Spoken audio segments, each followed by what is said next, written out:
Good evening, everybody. As you can see, we are a little short-handed tonight. We have a substitute teacher running the meeting, so please be nice to him. We have 4 board members present. We will start with the pledge. If we could have Mia Boble lead us in the pledge.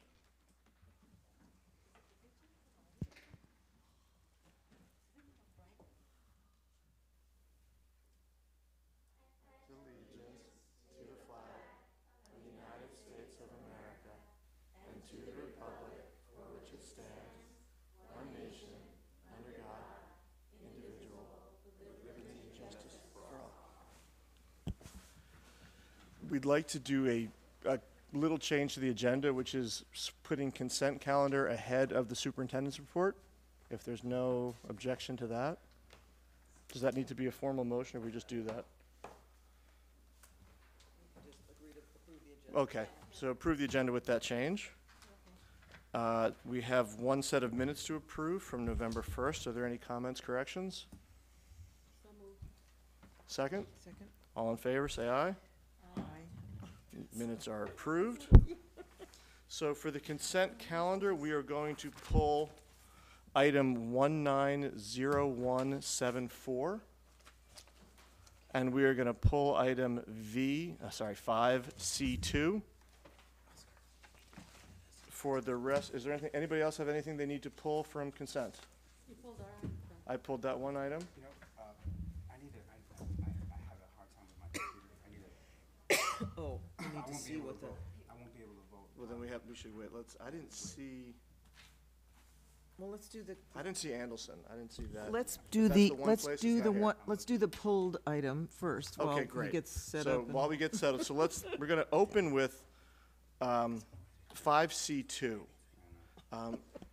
We were going to have Carrie Upton do a presentation on that. Before we do that, we have one member of the public who needs to get to choir practice. So we're going to allow her to speak first. I'm just going to multitask here and just say the thing. So speakers who have submitted a public speaking card prior to the beginning of this item will have 3 minutes to speak. Speakers who submit a public speaking card after.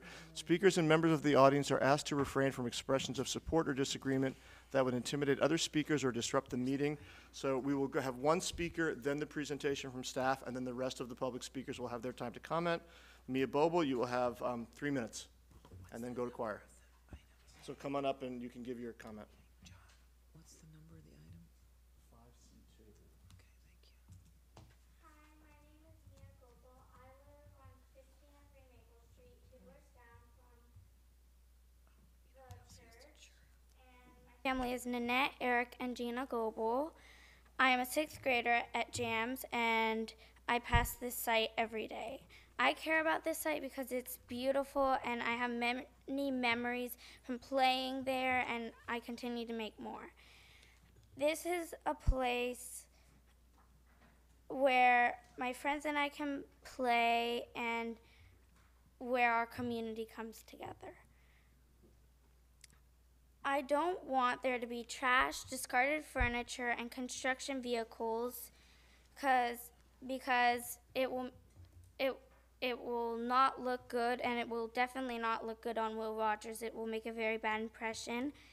And so I strongly think that there should not be any discarded furniture or any of that. I do want maybe some plants around the fence, or just it to look really nice. It would make a very good impression for Will Rogers, make definitely more parents want their children to go there. And I would definitely strongly hope that there is an accessible lawn to play no matter what happens in the future. This really matters to me because I have played there since I was 2, since I could remember. It has been a community for my friends and for me for so many years. And so I thank you guys for letting me go early so I can get to my concert, and thank you so much for listening to me. Thank you very much, Mia. Have a good performance. So now Carrie Upton. Sure. Thank you. Find the purchase orders. Carrie Upton, Chief Operations Officer. Hang on a second, I'm going to move this. Second. I think it'd be the wrong if I was standing on top of it, a little wrong impression. We are here tonight on the consent agenda 5C2, requesting that you approve the award of a contract for the 1515 Maple Street Church property to do the demolition project and to award that to Chalmers Construction Services. As you know, and as we've discussed a couple of times along the process, when this property became available and we were contacted, we saw this as a unique opportunity to expand the Rogers site with a piece of property that was adjacent that was open for sale. So that was something we discussed, and we moved quickly through the purchase of the property. As we discussed initially, and as we first thought, we would think we would keep the church in place and use it for facility use matters, others, during the time before we determine what we're going to do in our master planning process, because at this moment, we really don't know how we will be using that piece of property. So we did an investigation of that property, and it was determined, though, that with our risk manager, our construction folks, engineers looking at it, that the property really could not be used at this time as the church because it did not meet structural fire life safety accessibility standards, and from a risk management point of view, it really was not functional for it to stay in place until the point where we will build something else there or make something else. So it was determined we'd go through a process of removing it. We did create a plan for that. We spoke to the community. We had a community meeting. We altered and shifted the plan based on that conversation. The plan right now, what it shows is that where the current parking lot is, we will repair and fix that parking lot. It's not currently safe in that it's got a lot of broken things and it's unsafe. And then where the church was, and partially there was a lawn in the church, we'd take the church down and put in a new grass lawn. The questions that were around fencing, barriers, what type of plants we would put there. We had determined that there'd be just a short fence, a black chain link around the side that goes on 16th Street and going to the front to the gate, so we would have some barrier for the use of the parking. We had a gate continuing that 4-foot fence around the rest of the property, but in meeting with the community and their comments, the request was to keep the grass area open, so we took the fence down in front, and on the side where the neighbors are adjoining, took that fence away and decided to put a 6-foot stockade wooden fence, sort of like what you see in a lot of people's backyards, as a barrier there for both visual and sound purposes. We removed the foliage and plantings in the front because as we replaced the fence. But we would certainly be interested in re-bringing those back if we needed to. And if it was requested by you to do so. Our other main reason to go ahead and remove the church and not the building and not just keep it as is, we have already had a couple of incidences where people, potentially homeless people, have been around that site, and working with our police authorities, they have recommended that it's a very potentially hazardous situation having the building remain empty and unused at this time. So, that's where we are at the moment. I do want to address the 3 requests that did come specifically. We got these in a letter from the community. The first one was a request to add an 8-foot sound wall on the west side of the property. That's where we replaced the 6-foot fence. A sound wall, the difference is, we don't know how we're going to use the property, so whatever it would be for the next few years. The delta and the cost of that, depending on the type of wall, we could put an 8-foot sound wall as far as the city requirements, but the cost would be somewhere between $25,000 and $50,000 additional to add that sound wall. We were asked in that to put some additional trees and along the west and the south sides. We'd be willing to do that if you give direction to shift or change the plantings. The request to close the driveway on Maple Street into Will Rogers doesn't really function for us in that it creates it breaks the barrier as far as the security barrier between Will Rogers and the church, and we want to maintain that. Also, the use of the parking lot that we anticipate is that while the auditorium is being built, we need that space for swing space, predominantly for teachers, faculty at John Adams to park. So we will keep it blocked. We won't let anyone just park there. There will be some use during evening events at the, school events happening at either space.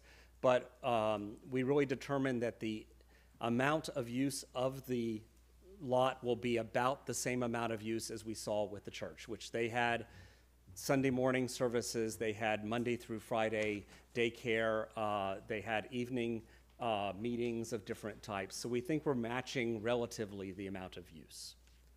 Are there any questions before we take comments? Should we do clarifying questions before comments? Yeah. All right, I have a couple for you, Carrie. So Yes, sir. Just to, so you talk about usage. How many district cars or teachers from JAMS do you see using this parking lot?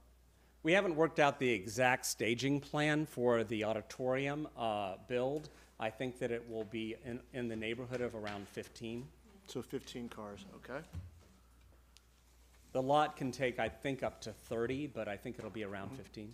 And then for the idea of closing off the entrance to Maple, I thought I heard you say this, but maybe I'm hearing multiple things, is that the strike against that is the city not allowing us to do that, or because it would change the zoning of the? We wouldn't be able to move it to 16th Street without a rather long experience, and the discussions with the city right so far in planning is that as long as we maintain the current conditional use, then because of our status as, a school district, we don't really need to go through planning to do anything. So that would shift and change and put us through a much more extensive regulatory process that we know we're going to potentially need to do, depending on how we decide to use the building, but there was no driving need to do that at this time. Gotcha. Are there any other clarifying questions? Clarify that for a second, because right now, the way the entrance is right actually in the, oh, I'm sorry.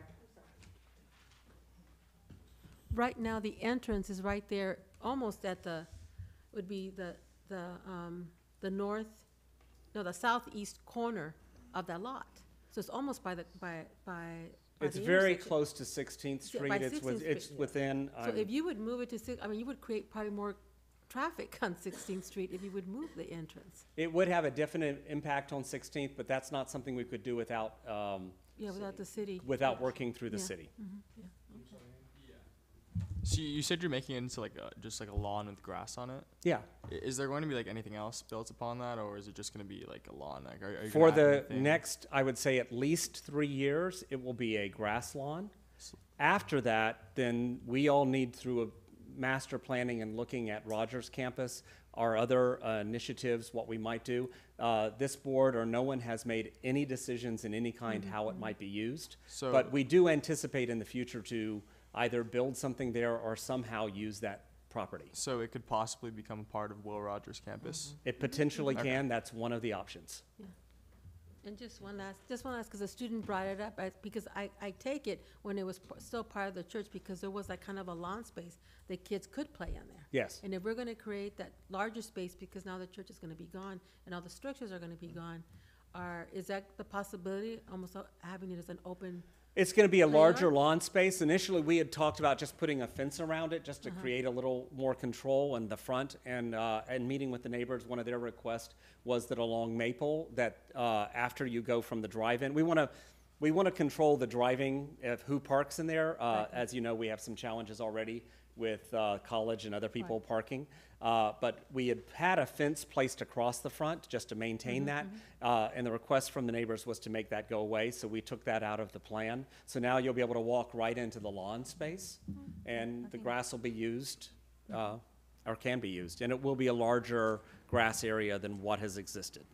Okay, So, I agree with we're that, good. yeah. So let's get to our comments. We have, I think, 6 public comments. I'll read this again. Speakers who have submitted a public speaking card prior to the beginning of this item will have 3 minutes to speak. Speakers who submit a public speaking card after the board begins public comments shall be allowed 1 minute to speak. Speakers and members of the audience are asked to refrain from expressions of support or disagreement that would intimidate other speakers or disrupt the meeting. Eric Goebel left, is that correct? Eric left to go to, yes, ma'am.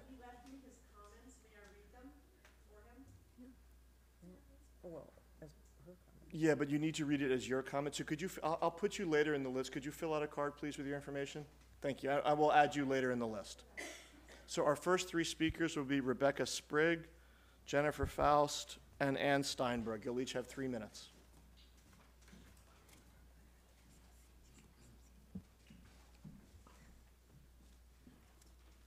Hello, my name is Rebecca Sprigg. I live directly across the street from the church, and I'm a 35-year resident of Sunset Park. Would everyone who is concerned about this project and won't be speaking tonight, please stand up. Some of these people will be speaking to you about the site and why it matters to them and what they do want to see and what they don't want to see.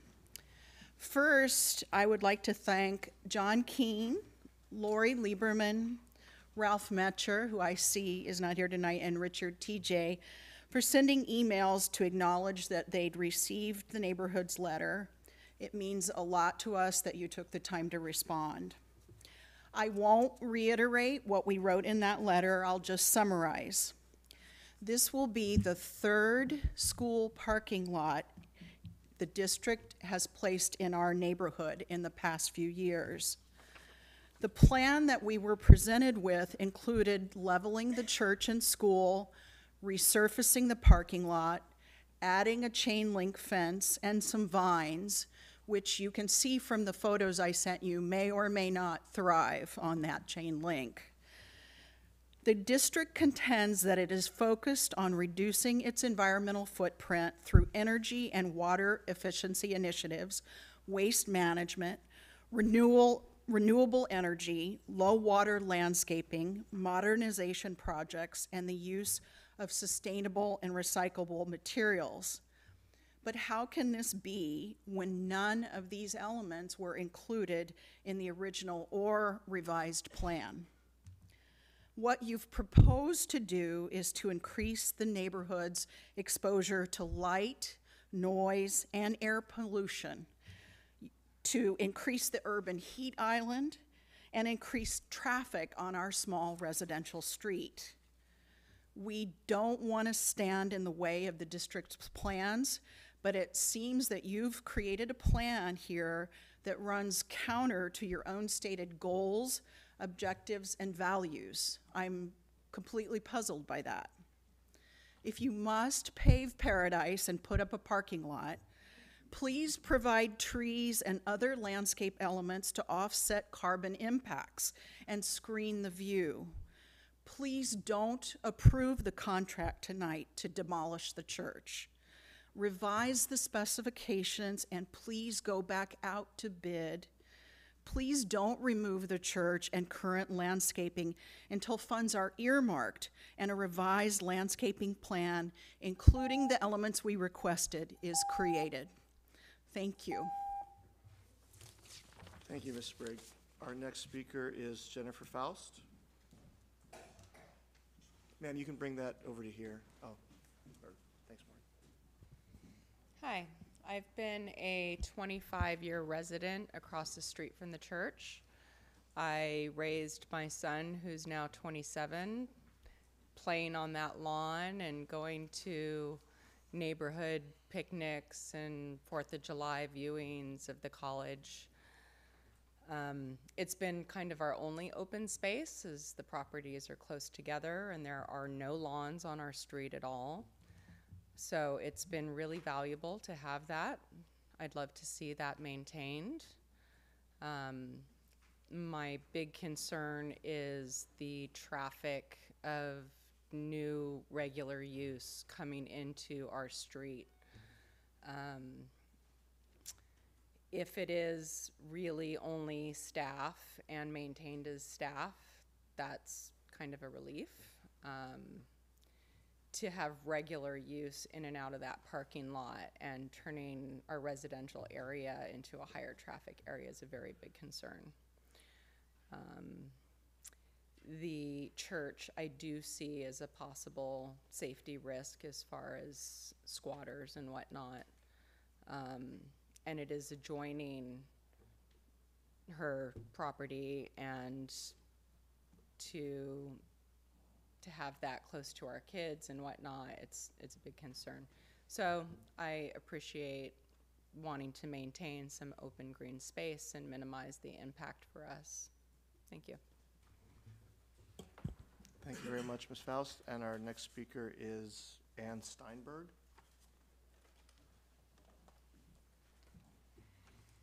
Hello. I live at 1425 Maple Street, and our children grew up here also, going to the Santa Monica schools as well as playing in the neighborhood and using that same lawn on the church.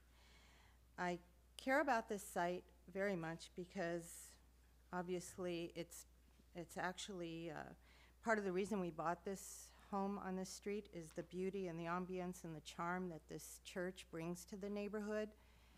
And its architecture and landscaping is, to me, it's very pleasing, and it makes our street feel so comfortable and kind of like out in the country rather than in a city.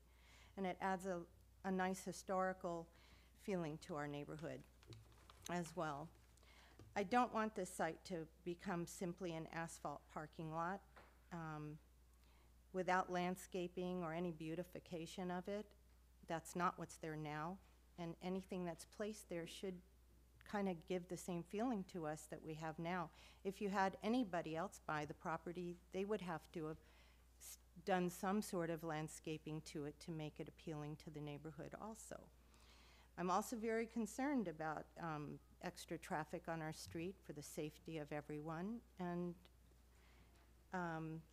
it takes away the residential feel for it. I would have loved for this church to be saved, and if it can't, I just hope that you take the care and the thoughtfulness when you do landscape there to take into consideration what it looks like now and how it might look in the future that would be just as appealing, if not better. And also make sure that we're secure, that church does give us all a feeling, and it does have an actual safety to our street to keep off people that might not have the same wonderful thoughts that we all do about the place. It also exposes us to a lot of other use coming in for the parking for sports and other events that are going to happen, and I hope that it's not going to be used for that, although it was sort of mentioned at one of the meetings I was at. So I just hope that you consider our neighborhood and what it looks like now and try to keep it with that same feeling, the same beauty, the same historical feel. And I'd like to thank you all for listening to me and to all of us, and hopefully take our thoughts into consideration as you move forward. Thank you.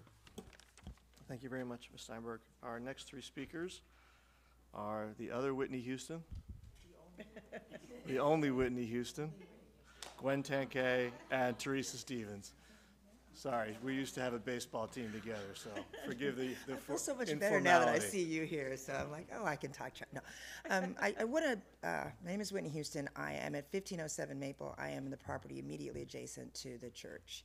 And I want to start off by thanking Mr. Kerry Upton, because Mr. Upton has stayed in contact with us and has been very open to hearing from us. And I really appreciate that, because we want to be open to you guys as well. We understand that there are a number of concerns that you guys have as you're proceeding. You have got to deal with what the cost is, how it's going to look for the students, what the safety parameters are for you and for the students, and how it's going to work. But those same issues concern us, and I can assure you that the traffic issue is going to be big.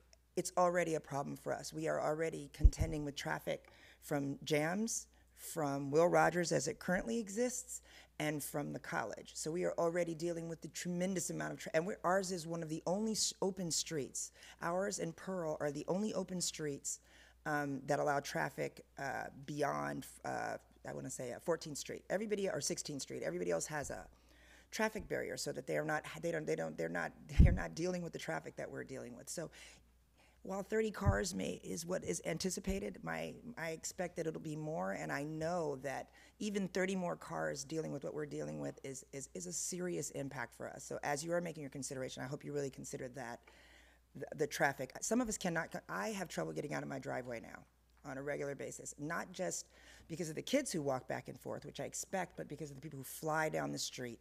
When you talk about having people come in and pull in and park in that morning and adding to what is already a miserable experience for us as we're coming out of our property, it's something to really consider. People pulling into that driveway from both directions makes it, and the cars that are already parked there has a real serious impact, or could potentially have a real serious impact for us. So parking there and coming in and out of that driveway is a problem. As far as the use before, it was very minimal. Very minimal, and it was not at impactful moments. Most of the people who attended that preschool were not coming in at the same time as the rest of the schools were. They were not all coming at the same time. They kind of loped in, and there were very rarely more than 10 cars, 8 cars in that parking lot. And it was not every day, and it was only for part of the season. It wasn't all season, it wasn't all year. I can also tell you that when that parking lot is going to be opened up for sporting events and all the other things that happen for jams, that means even more impact. It's impossible to park on that street as it stands now between 8 in the morning and noon any day of the week. So I do want you guys to consider that as you think about how that parking lot is going to look and what it's going to look like for us. With respect to beautification and all those other issues and safety, I think everybody else said it as well as it could be said, so I'm going to leave it to those to say it, and I want to thank you all for allowing me to speak. Thank you, Whitney. Gwen?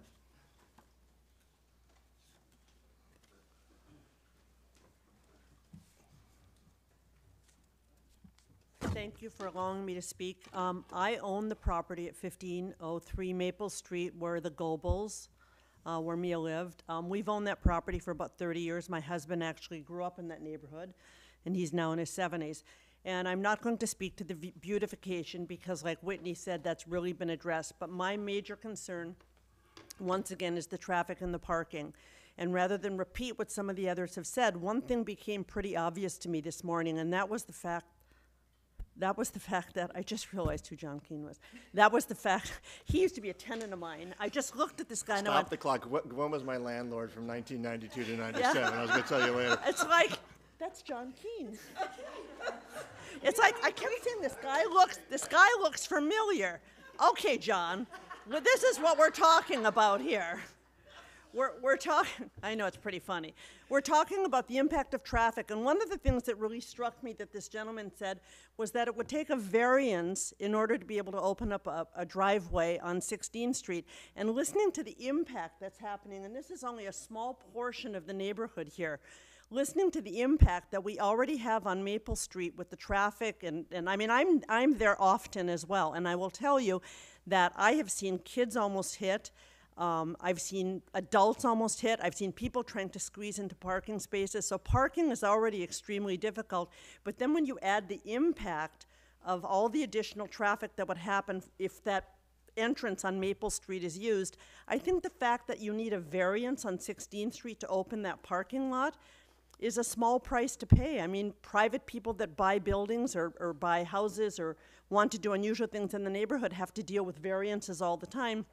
And I think based on the impact on the neighborhood that would happen, having to apply for a variance would be a small price to pay in order to maintain the quality of life. Because I will tell you, in the 30 years that we've owned that property, there has been very little usage on the church. I have never, ever had an issue where, you know, there were cars and cars and cars coming in. And I know, having had a daughter who went to Archer, who, by the way, has major parking issues, You know, I recognize how things happen with schools, how things kind of blossom and blossom and blossom. Pretty soon there's, you know, more events and more events. They were on a very strict parking regulation, and I know what happens at schools, and I see it, and thank you for listening to my comments. Please open that driveway on 16th Street. Thank you. Thanks, Gwen. And our last speaker is Teresa Stevens.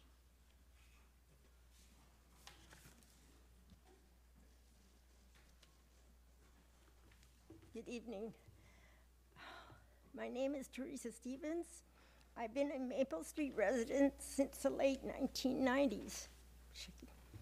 My residence is directly across the street from the Sunset Park Christian Church. Although I'm addressing more the aesthetics of the loss of the church, I do want to say that I don't work full-time, so I'm out there in the morning a lot of times, and one day I clocked 80 cars within 15 minutes. There's buses, there's semis even. It's really bad. Okay, but let's see. The neighbors of Sunset Park Christian Church would like to use this opportunity to ask the district to proceed with respect for the church constructed in the 1940s that has served the community for decades. In the 20 years I have lived here, the church has, for me, become a symbol of the serenity we so seldom find today. And in spite of the idea that the buildings are in terrible shape, still they have provided nurture, solace, and sanctuary for generations.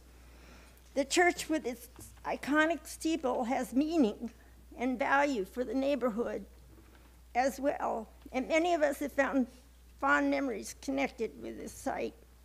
The loss of Sunset Park Christian Church will be especially difficult at a time when the world desperately needs more sanctuaries, not parking lots. Therefore, we ask as you proceed to demolish the church's outer visible structure, that you do so with respect, with deference to its longtime service to the community. That can be accomplished in part by the possible salvaging and donation of the wooden chairs, pews, and other memorabilia from inside the chapel, and by the saving of as many of the existing trees and bushes as possible as a living symbol. Finally, on behalf of the Sunset Park neighbors residing on Maple Street, we request you to identify funding to plant new trees, green barriers, and the landscape elements we have requested on previous pages, and also parking on 16th Street. Thank you for your consideration. Thank you very much, and that concludes public comment. Should we invite Carrie back to the podium? Questions, comments? Lori and then Oscar? I want to clarify one thing with Carrie before we get to comments. So in terms of the parking, it will be used by staff who are currently where, or what? Can you just repeat how, and also what kind of special events we're thinking of? Okay.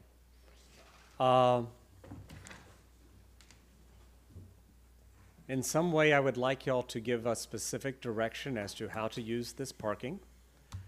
The minimal use that we anticipated was for the John Adams faculty and staff members, about 15 spaces that we're going to need to take for construction, so the ones that are over by the music building, we would move them over there during the school day to park. If we don't have that, and we don't have that in place by March, then we would have to find and pay for additional parking somewhere else in the neighborhood. We've done that in the past. It's not been cheap, if we can find it. Or we'll have to do other shuttling or things to move faculty and teachers. The times I'm thinking about is when we have specific performance events at Rogers, also back to school nights and open house nights, which, as we know, already flood all of the streets in the neighborhood, because on those days there's no parking restrictions. So if we provide additional parking there, just like we open the blacktop at John Adams whenever we have the open houses there, that will help in some ways take down the parking. So that's the minimum use. There's a whole lot more we could add, but that's what we're proposing at this time as a minimal use of the parking in the space. Okay, because I think what part of the question that was raised, or clarity I think people are looking for, is it going to be used for every soccer practice or anything that people come for? And I guess I wonder whether there's a need for that, because that space doesn't currently exist for those things. In the evenings, it's currently not used for that.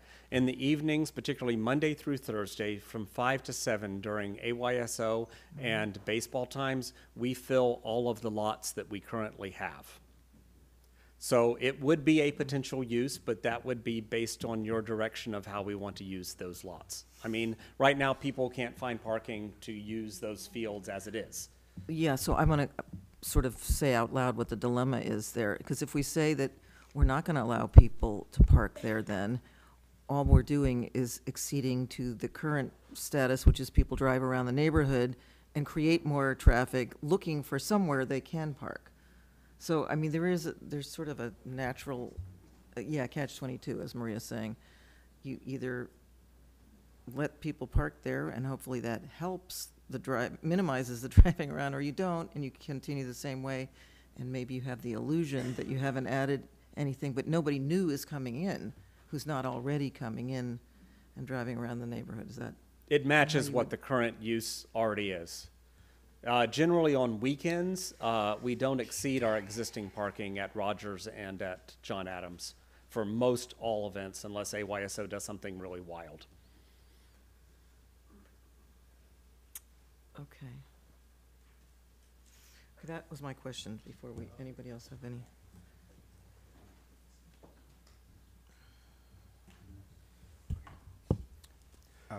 Thanks, Carrie. One of the questions I have is, in terms of the opening up the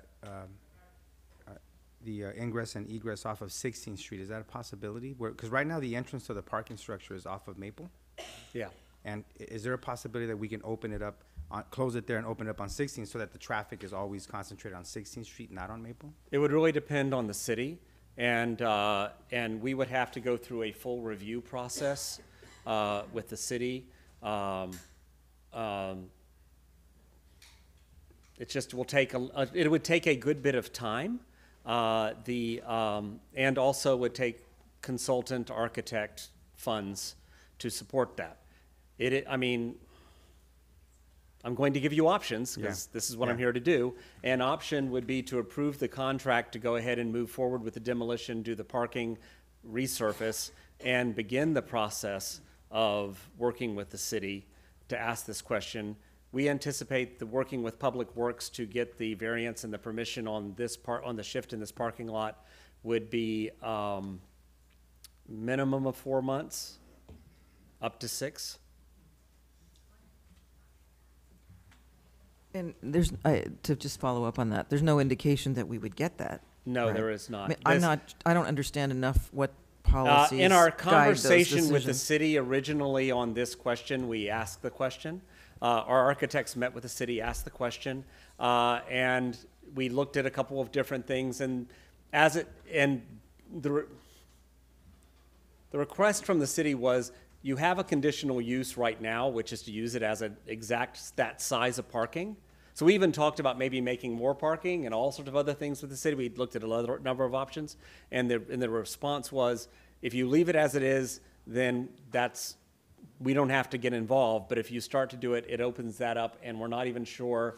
They weren't going to show their hand or say whether they'd be ready to open up that, or they didn't say one way or the other. It just, as you know, new curb cuts, as we have found, are challenging. Another question I have is, we approved this today, the demolition contract that's before us includes the demolition of all structures on the property. Is that correct? Yes, it does.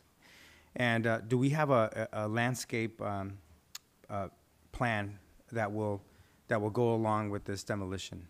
Yes, we do. We have a landscape plan that we reduced it. We had already a plan. There's a few trees that sort of we have a landscape architect who went through this and offered us numerous suggestions as to what we can do. In discussions with neighbors and things, we sort of shifted it and changed it. If the request from you, direction from you, were to add additional landscaping in certain places or how we might fortify that, we'd go to our landscape architect and then come back to you as a change order just to the contract to add that. And that would move that forward. The reason we'd want to go ahead and have you approve the contract is that allowing us to resurface that parking lot, which we said we'd begin after the holidays, so begin in January. And it would get it completed in time for the time when we would start doing the demo of the John Adams Auditorium, which is when we would start needing the parking spaces, which would be in March, beginning of April. Okay, Aiden, I'm going to cut you off. I'm going to go because I was waiting. You just didn't see my hand up. All right, so it sounds like we've talked about this, and we talked about this when we first got the property, that as sad as it is to come to this assessment, that church was not salvageable because of years of lack of care in a community was not where, kept where up. things break down. Yes. I know at that time, Ralph suggested that we take some pictures and we have historical record of the church in its last iteration. So I assume we've done that? Okay. So I don't think that saving the church is an option for us right now, as sad as that is to accept.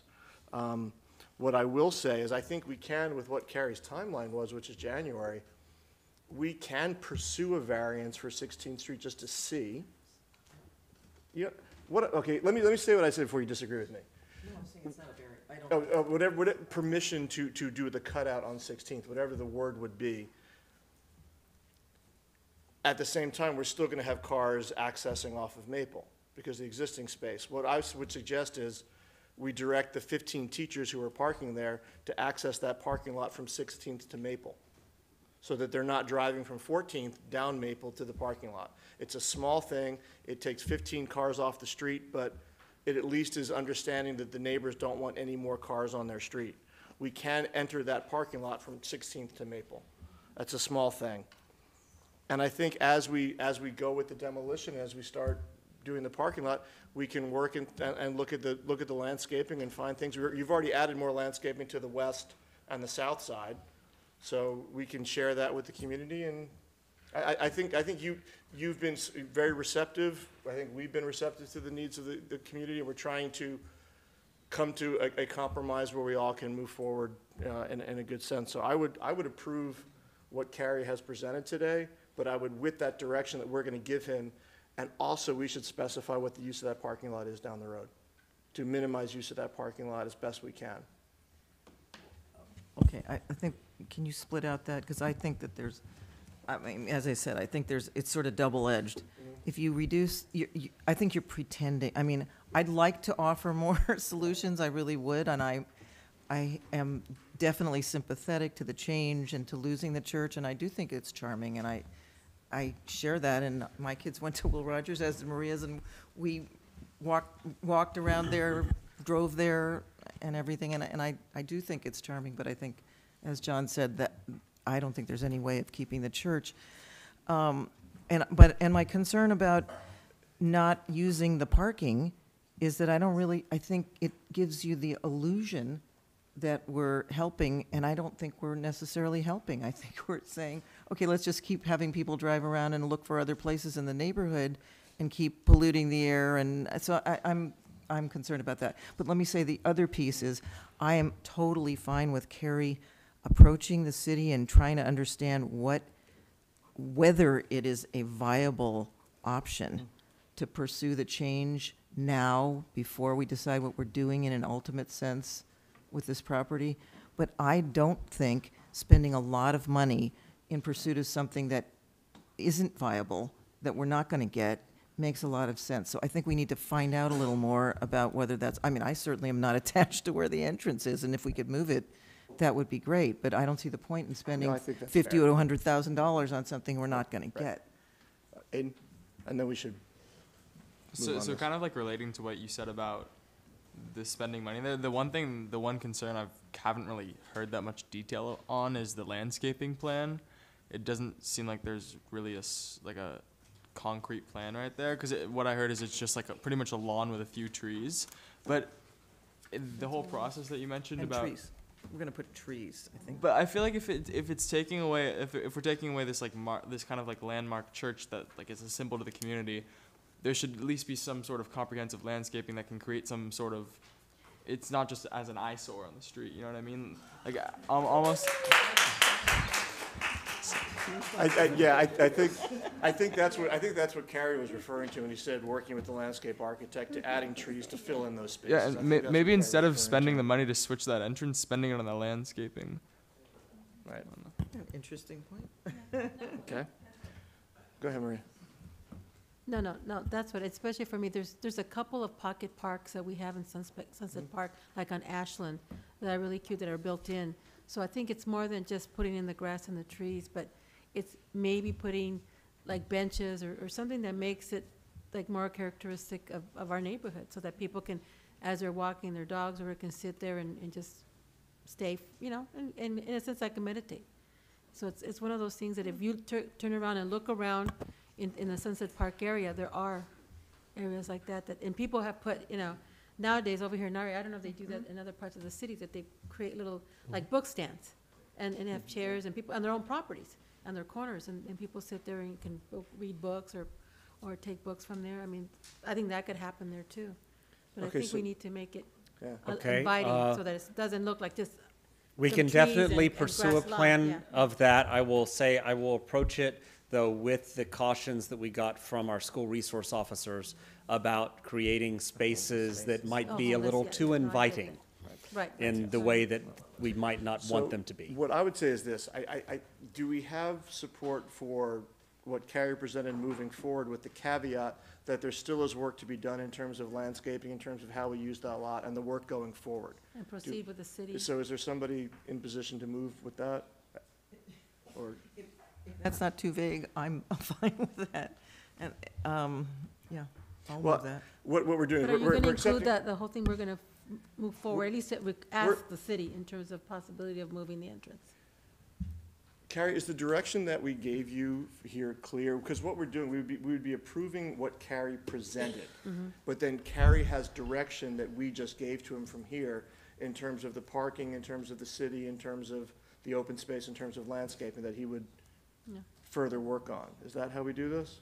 I would I'm like the to, substitute teacher, you gotta work Is with me that here. enough? I'd like Okay, to that's repeat too- what I that's think not I very heard. specific. I'd like to repeat what I think I heard before. Yeah. Yeah. Go Okay. ahead. Okay. If I understand what I heard, it sounds like you will be approving the contract for the contractor to do the work. Demolition. However, we will go back to the landscape architect and create a more robust landscaping in the area. And in that, I will share it with the neighbors to get their response. It seems Ms. Sprigg is their person, so I would share it with her, and then she would share it with the others. And we would do our best to make it a more inviting space and follow some of the things they've requested. I think I'm hearing that we will do the limitation of the parking at the limited amount just for teachers and for major special events. That's something that we as a board need to give you clear direction on. And the fourth thing is I'm hearing is that we will open a discussion with the city once again about the aspect of moving the driveway, and then I'll need to report back to you, or if, generally what I do is I report back to the board facility subcommittee, what the impact cost, what that is, and then take their direction as to where we would move. Okay. Great. Yeah, So do we have a That's a good motion for that? approach. And then we can talk after the motion, yeah, if there's more comments. Yeah, I'll move that. Is there a second? Second. So, motion by Lori, second by Maria, and then Oscar has a comment?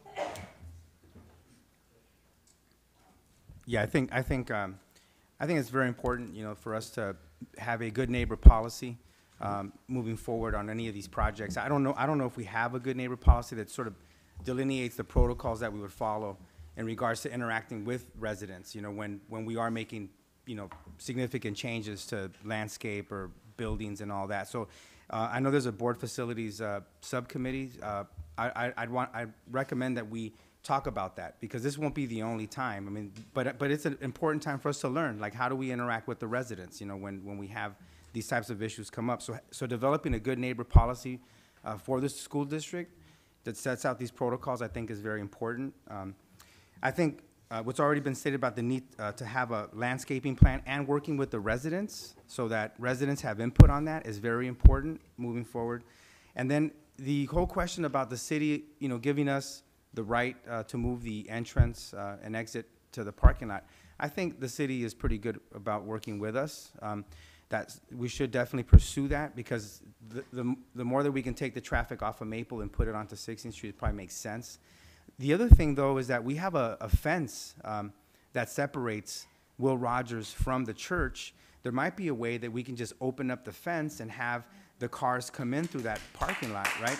I mean, that might be an option. So just in case, if we start talking to the city and the city's making it difficult for us, that might be an option that we can pursue. I think you have some input on that, though, right, Kerry? My concern would be that by doing so, we would impact the security perimeter around Will Rogers. I mean, as of now, you know, we sort of maintain a perimeter. And if we were to open that, my recommendation, particularly in face of many meetings with the Rogers community and what they're looking for in security, would be we would need to go and put a rather substantial fence around that parking lot on Maple. So it's like it's a balance. It's like if we do that, we need to create a barrier with a clear gate and an entrance that's, you know, we got to go 8 feet around on that like we've done at the school site. But then that takes away the character of that. So I'm trying to find the right balance, but that's why I think that that's not really a workable solution. Okay, well, that's good then. So then we would pursue the whole, you know, working with the city to try to get that type of right, you know, for us on our property. I mean, there's only 4 school board members that can vote. Aiden has a powerful voice in this matter, so thank you, Aiden, for speaking up. But I would not approve this project unless there were assurances for the residents, along with the issues that they've raised, you know, so. But it sounds like, Carrie, you have a good handle from the input. Yes. And I hope that the residents can trust that it'll be a good faith effort on our part to deliver on these promises that we're making tonight. I mean, hopefully the fact that we spent an hour listening to people and having this conversation for an unagendized item, really. So if my first meeting is going to run late, but it's important that we have these conversations. So we have a motion, advisory vote. Aiden? Maria? Yes. Lori? Yes. Oscar? Yes. And I'm a yes. That's passes 4-0. Thank you all in the community for coming out and sharing your emails and sharing your phone calls and your comments tonight. We are pulling from consent. I think I gave this to you already, Kim. We're pulling item 190174 from consent. Did you have any? It's a purchase order. It's a purchase order from the purchase orders. Does anybody have any other comments on anything else on consent?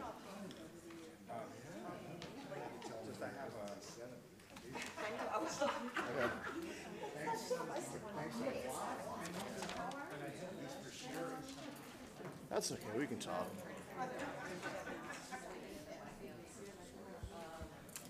Bye, John. I was just by the old house the other day.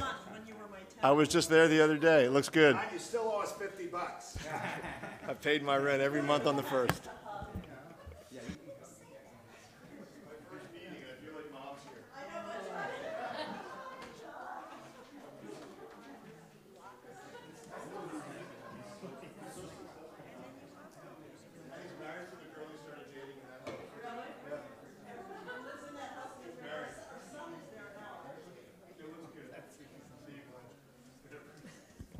All right, Oscar, what'd you have?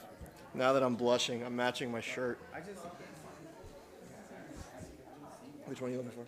I had a question on purchase 191984, the Turn It In LLC. It's around plagiarism, and I've never heard that we've had a contract with a company that helps us with the issue of plagiarism at the high school. So I just wanted to know more about that. The kids do. They write essays. They put it into that system, and it looks for things pulled directly from other articles and things like that. It's sort of a, Oh, so it's like a software program that Yeah. we use? Okay. Yeah, no, I think Turnitin's important because it definitely like steers people away from just flat out copying other people's work. But also, I was wondering, would I have a chance to like, I know I don't give a report today, but would I have a chance to kind of mention something? Because I feel like something important is kind of happening at SAMO next week, and we're not going to have a meeting for another 2 weeks. we'll find time for it. Okay, cool. All right, anything else on consent, or can we move to approve? Or you want to take a minute? Take 1 sec. Oh, that'd be great, thanks. I saw it. I mean, I looked it up. But I didn't see anything unless you saw something. Yeah, I didn't see anything. Feel free to talk. Yeah, I That didn't we see got anything. everybody do the presentations. Yeah, exactly. Yeah, we don't have enough votes. Did you start doing on my agenda? No, it's yours. It's here. Here, I got it. No, I got it. All right, come on, folks. I want my first meeting to run late. Okay, great. Yeah, well, Anybody move to approve consent? Moved by Lori, second by Maria. All in favor? Aye. Consent is approved. Okay, so now we go back to the superintendent's report. Dr. Drotti. So I have 2 items to report on today. One is will come from Aiden Blaine. Thank you. Okay, so as many of you, actually as all of you probably know, next week SAMO is piloting our flex time schedule. So basically, we've been going around to other schools within California. I actually went with some of our administration, Dr. Shelton, to University High School in Irvine. And basically, we went over there to see what their school does, because they have this whole block schedule type thing where they have support time where teachers can go to students and get support. And we really looked at that and thought about how can we bring this into SAMO and how can we make this part of our school? Because most schools in California have block schedule and have times that students can go to their teachers, but SAMO didn't have that. So next week, we're piloting the program. We're doing it 2 days a week right now, but pretty much what it's going to be like is we're going to have one day. The first day is just going to be like 1, 3, 5. Second day is going to be 2, 4, 6. But there's going to be an hour block in each day of time that students can go to their teachers. And I think that's a huge step in our campus because a lot of the time, students just don't have time to go to their teachers, whether it's during lunch because they have a club, they want to hang out with their friends, or after school because they're playing a sport. A lot of students just can't get help. And I think that's one of the major things that's causing some kids in our school to do poorly. So one of the biggest things that I'm really hoping the teachers will embrace it, because I think this really depends on the teachers. If the teachers utilize that time, utilize that hour block they have on both days, that's going to make the difference. Because if those teachers just sit in their classrooms and just sit on their phones, nothing's going to get done. But if those teachers really use that time to teach and they actually like work with students one-on-one, I think it's going to be very impactful, and I'm definitely going to update you all at the next board meeting and let you know how it goes over the next 2 weeks. But I think it's a really big step in making SAMO High's campus more inclusive and more accessible for students to learn. Yeah, thank you. Thank you for that, Aiden. Just to add to a little to that is, I've been in school districts or even in sites that I've led that would transition from traditional to block. And unintended consequence, what you'll see there is people slowing down the pace to relax a little bit, from teachers to students, and then really appreciate learning more. So there's a whole host of other things that you guys are going to discover.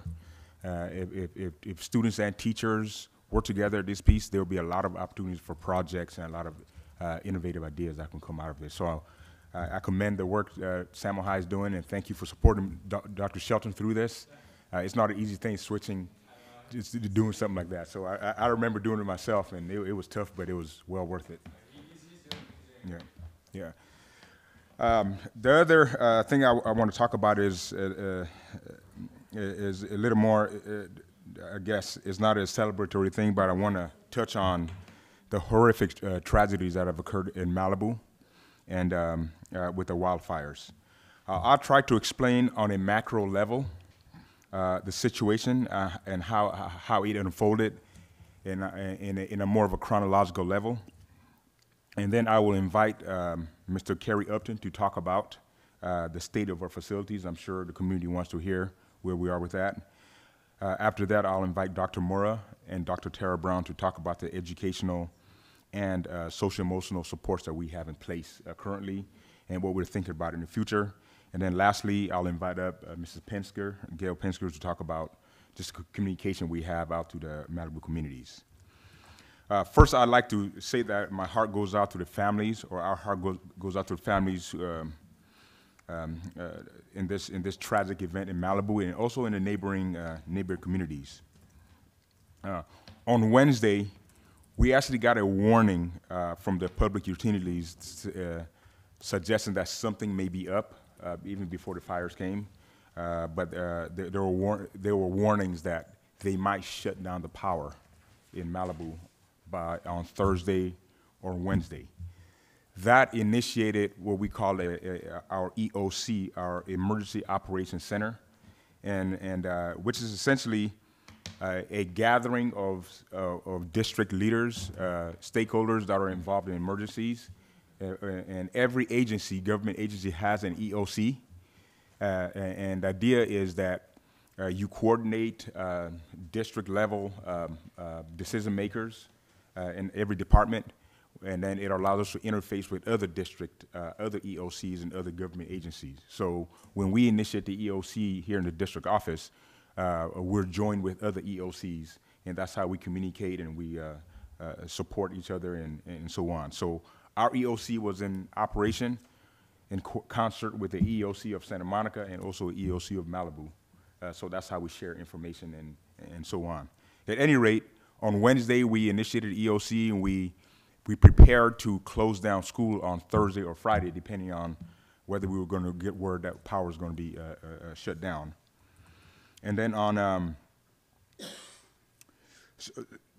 so once on Thursday night, we heard that we got warning from the EOC of Malibu that the fires are started, and there was a lot of just messages throughout the night saying that that things could get pretty bad.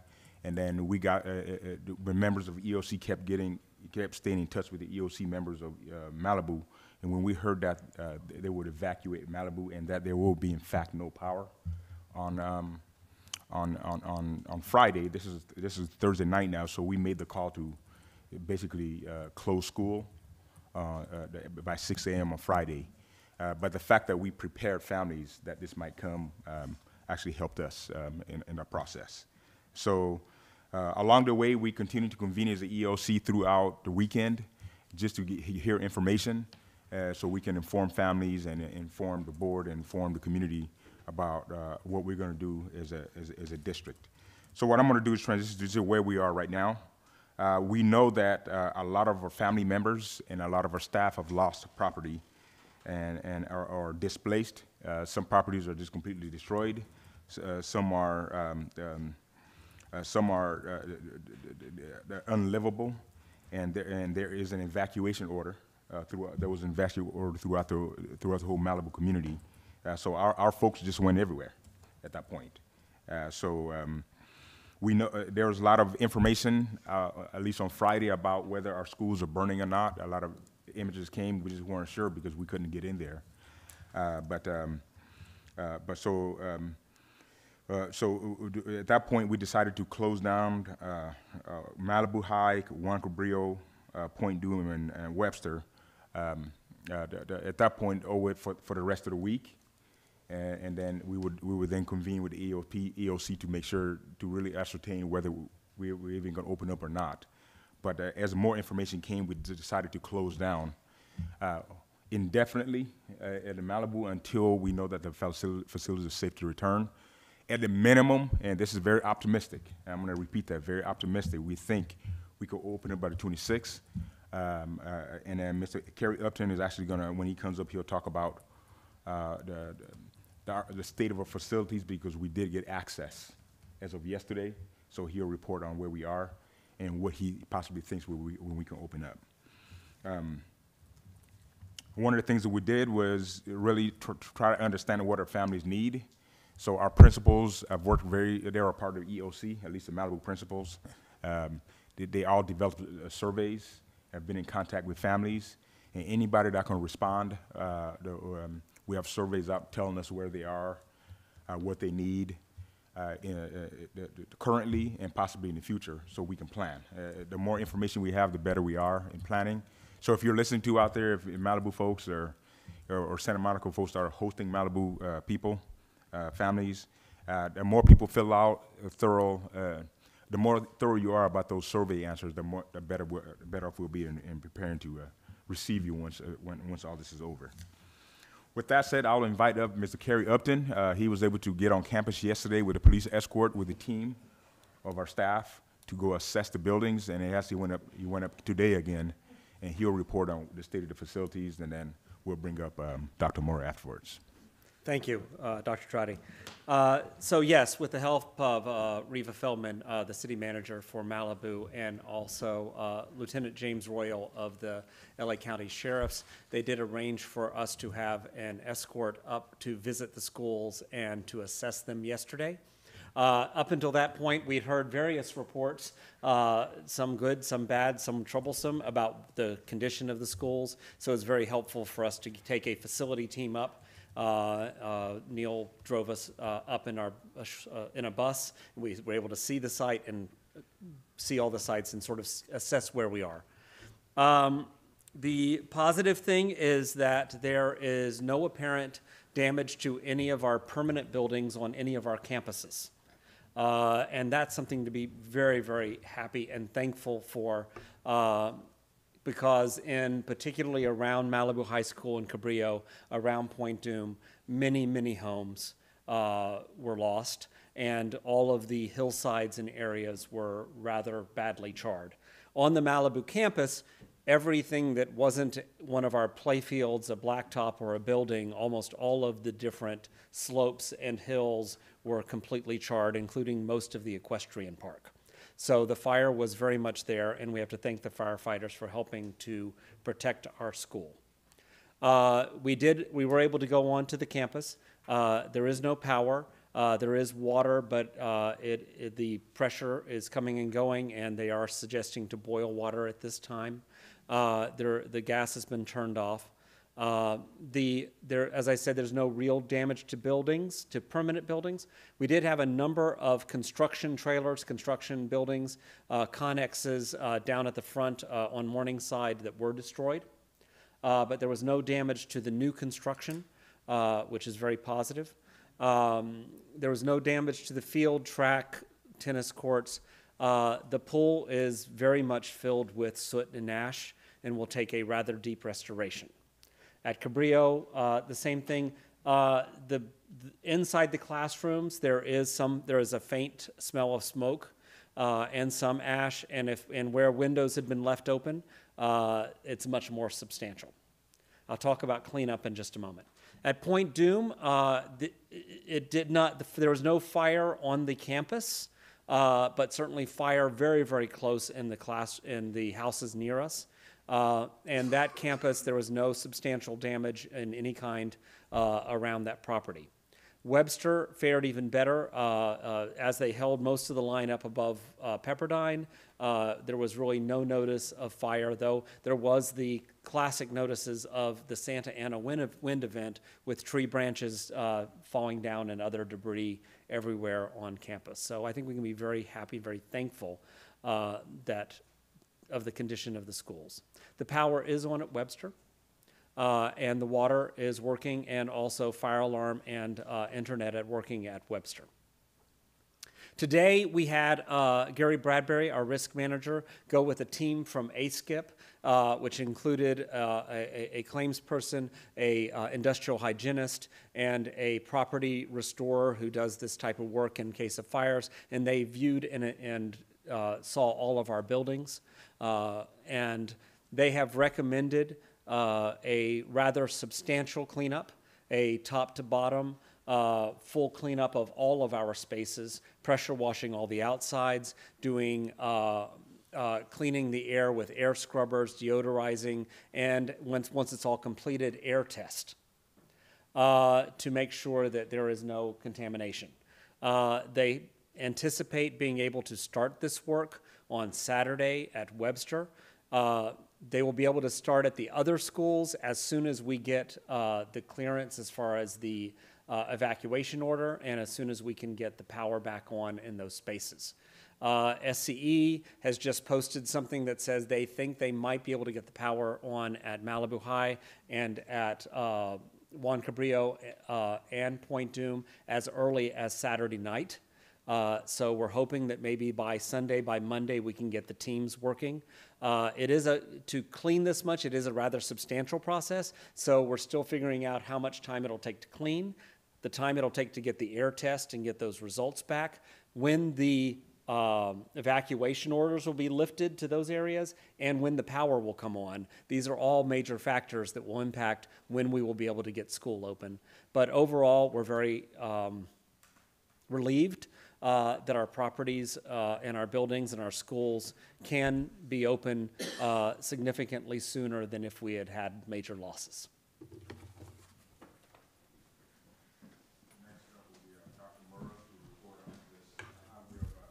How we have considered helping our students through this time as much as we can, and then ideas of future planning, because this can be a long haul here. So as we work through this difficult time, our cabinet team and Malibu principals have engaged in various conversations and are working on identifying various options for students to access the educational program. Our Malibu faculty is taking into consideration the loss of access to the curriculum, the resources and materials, and are working to extend a high degree of flexibility with respect to assignments and grades. Our Malibu site teams will be meeting in the next few days to plan and prepare for the reopening of schools when we are ready. The intention is for us to begin to think about how we will be ready for our students to return. And not only that, but also to begin to identify clear action plans for the continuation of learning that can include the use of short and long-term independent study programs and/or remote and online learning options. As our teams get together to have these conversations, we will be sharing out more detailed information. As mentioned previously, based on the feedback that we received from our families and concerns from our students, our Malibu College and Career Counselor, Ms. Nguyen, will continue to communicate with our students and will be available at the Olympic High School campus on Tuesday, November 20th to answer any questions and to provide support for families and students that are seeking guidance regarding the college application process. In addition to that, our Malibu High School administrators and/or certificated staff will also make themselves available tomorrow, Friday, November 16th, Monday the 19th, and Wednesday, November the 21st. So that way there is always someone available at Olympic High School to be able to answer questions that our students may have or that our families may have. At this point, we have also received application extensions from UC and Cal State campuses through December 15th. This is information that was shared before, but it's important to reiterate that so that it can ease the anxiety that our students and our families are feeling as they work through these very difficult moments and also think about their future. So this is coupled with fee waivers that I know will be very important for our students and families. We greatly appreciate Ms. Nguyen's proactive efforts in reaching out and finding solutions for students' needs. She will continue, as mentioned before, communicating with students via email and answering questions. Additionally, we've been engaged in conversations to identify a northern location where she may be able to meet with students and families that are not able to come out to Santa Monica to meet with our teams at Olympic High School. So displaced families have also the immediate option of resuming education for their students temporarily at any of our Santa Monica Malibu schools here in Santa Monica. Or they can reach out to neighboring districts that are nearest to them so that they can resume their educational program at a school that is closer to them. We are asking and requesting our families to reach out to the school that is nearest to them so that we can begin that process. And or if they have any questions, to please reach out to us so we can guide them through that process. We also heard from families that there was a huge need for support with the supervision of their children during the school day, especially as they were trying to figure out how to take care of the needs that were so pressing for them.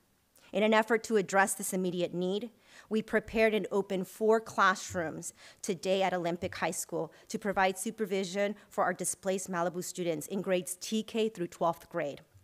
We currently have classrooms for TK through 2nd, 3rd through 5th, 6th through 8th, and 9th through 12th available for families to drop off their children between the hours of 8:30 and 3 p.m.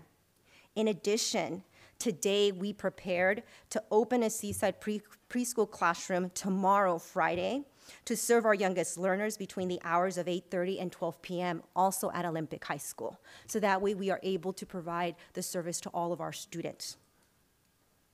These services were made possible with immediacy as a result of the collaborative efforts of many of our departments that include human resources, ed services, special education, child development, M&O, FIP, food services, communication, student services, SMCTA, our Malibu staff, and our substitute teachers. Everyone came together to make this happen in order to provide a service to our families.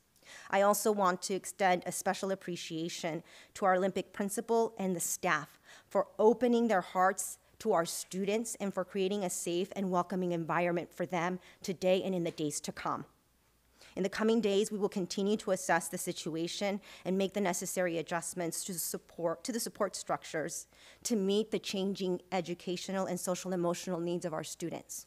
We are working collaboratively with our Malibu principals and our staff so that we can co-construct the appropriate action plans to meet the educational needs of our students. Again, that could be short-term, long-term independent study, remote and online learning. We want to be able to have options so that we can meet the needs of all of our students.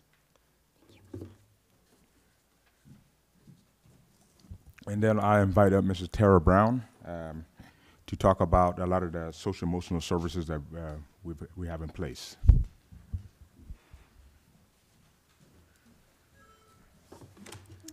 Okay, so good evening.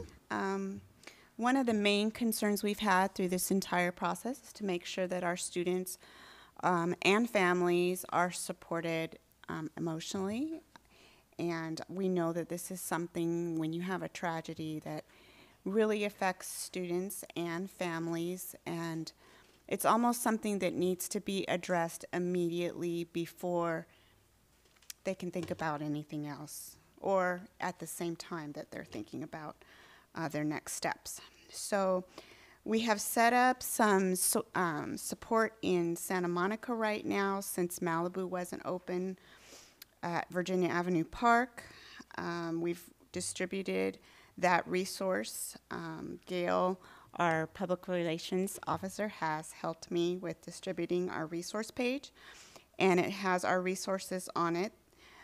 Virginia Avenue Park actually had a meeting today. They had their doors open all day with a counselor there where people could walk in, and also tomorrow, Friday, all day from 9 to 6. Roots and Wings in Malibu is also coordinating free counseling and healing spaces. They have therapists, acupuncturists, massage therapists, yoga classes, mindfulness classes. The next one is on Monday, November 19th, 10 to 2. And that one they are planning on trying to have in Malibu, depending on if they're able to have that open up there. If not, they will announce another location. The Jewish Federation is also having professionals for us available in person for counseling, financial assistance, and more. That's a location in the Valley in Woodland Hills. And Family Services of Santa Monica, one of our partners with the city, is also offering free counseling sessions to families. All they need to do is come in and mention that they're victims of the fires, and they get 3 free counseling sessions. Also, our school psychologist team has really banded together up in Malibu, and they are making plans and getting ready for students to return. And when school does open up back up in Malibu, they will be ready for them to come back and have emotional support groups available for the students. Also, Boys and Girls Club up in Malibu is also partnering with our school psychologist and Shuli Lotan, our mental health counseling coordinator, in planning that effort as well. Currently, we haven't had too many families show up at Virginia Avenue Park yet, but it will, again, still be open tomorrow. Roots and Wings yesterday had a lot of people there, about 20 people plus maybe about 6 families with students that came. And we're going to continue to update the resource list, and this is a fluid planning, so which means that as needs arise, Shuli and myself and school psychologists and our mental health providers will be opening up more sessions, more locations as needed, and be regularly distributing that information with the help of Gail to make sure that our families have what they need and our students have what they need for mental and emotional support through this tragic situation. Any questions for me? So, for all 3 of you, thank you so much for everything that you've been doing. It's amazing, all the things that all the resources you're making available to the families who've been affected. My question, I know it was addressed a few times about how students can go to other schools, districts, but in the meantime, right now, what is going to be done in the future with that time that's being lost this week, next week? Is that time going to be added on at the end of the year, or is there just not going to be any instructional minutes for them?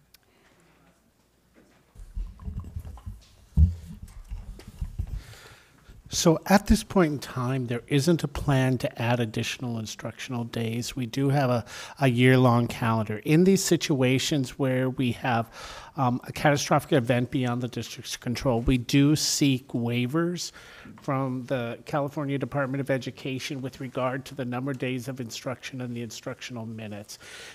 We will do that once we kind of conclude the event, when we reopen our schools.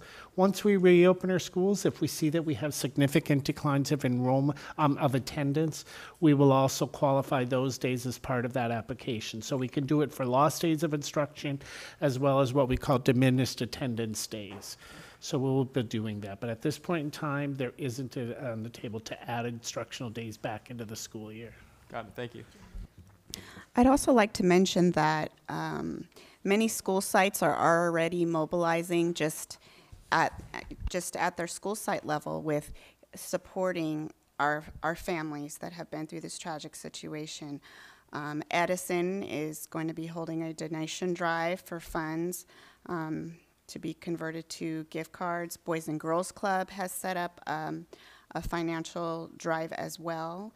Grant is going to have students writing thank you notes to firefighters, encouraging families to donate to Boys and Girls Club.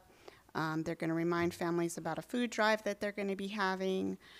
Rogers is also, their PTA is working to help collect money or gift cards for restaurants, grocery stores, and as they learn more about specific needs, they will go ahead and provide for those as well. Franklin, they're collecting clothing, towels, toiletries, pillows. So it just, in SMASH is also having parents donate to the Boys and Girls Club Fund as well. So it's our Santa Monica schools are, and our students, their hearts are breaking for this situation, and they want to help, and they really want to mobilize and really do what they can at site levels to support, and it's heartwarming as well. So, did you have a question? Oh, I saw you waving. You know what, by the way, I just have to say, Aiden is mine from Franklin. I've known him since kindergarten. We don't rank our student board members, you know that. It makes my heart warm to see him sitting up and doing such a wonderful job. For the record, I'm a proud mama. Miss Brown was an amazing principal.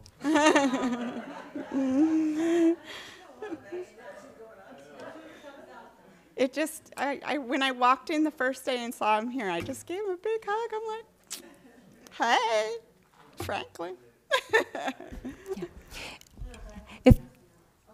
If If I may also just add, I wanted to build on Dr. Kelly's statement and also to expand on your question. We are also exploring extending semester 1 for our students so that they are not feeling that they need to truncate all of the information that they're missing during these days that we've been closed. So really extending semester 1 without extending the school year. Also working with our teachers to identify the essential learnings that need to take place within each of the courses. And working with our AP teachers as well, because I know that there's a certain pacing that needs to take place as they prepare for the end of the year. So we're keeping all of those things in mind and figuring what can we do structurally to support that and alleviate that anxiety that is coming. Thank you so much. But the other thing that I have, it has nothing to relate, but I got, I guess, emails from our community liaison from Malibu indicating, I guess, for most of the families that had homes that had some sort of insurance policies or whatever are going to kick in. But I guess my question are for the tenants that were there and had children in the district, and for those that actually, I found out at the meeting on, was it Tuesday, that there were tenants and workers that lived on that at some of the ranchos that burnt down, and they have nothing. So a lot of them have distributed all over, families all over Los Angeles. And I don't know, I mean, our community liaison, Juanita over there, it does have names and so forth of the families. And I don't know if we can put them in communications with some of the service. And I don't know whether, what is it, FEMA gets involved with it, or to get them, connected to make sure that they're not, in a sense, homeless. They're not homeless, but they are because they don't have a place to go. Luckily, they have family or families that have put them up. So, yes, I've been working closely with Juanita, Ms. Davis, around the list. So we will be sharing that list with Dr. Rossi, our family engagement coordinator, so that we can collaborate and then work closely also with Ms. Brown around what services she's already highlighted, so that we can begin connecting families in that sense as well, and then reaching out to see how we can further support them. Mm-hmm.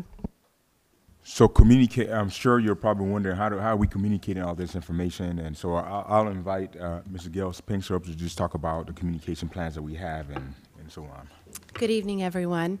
I asked him to pull up the website. We'll start with that. We created this box of information for the Malibu fire victims from our schools, both staff and families, and this is on each school website as well. This is being updated regularly. In fact, today, Tara and Shuli provided me an update to the resource page. I think this is already the 3rd time that they've added more to that.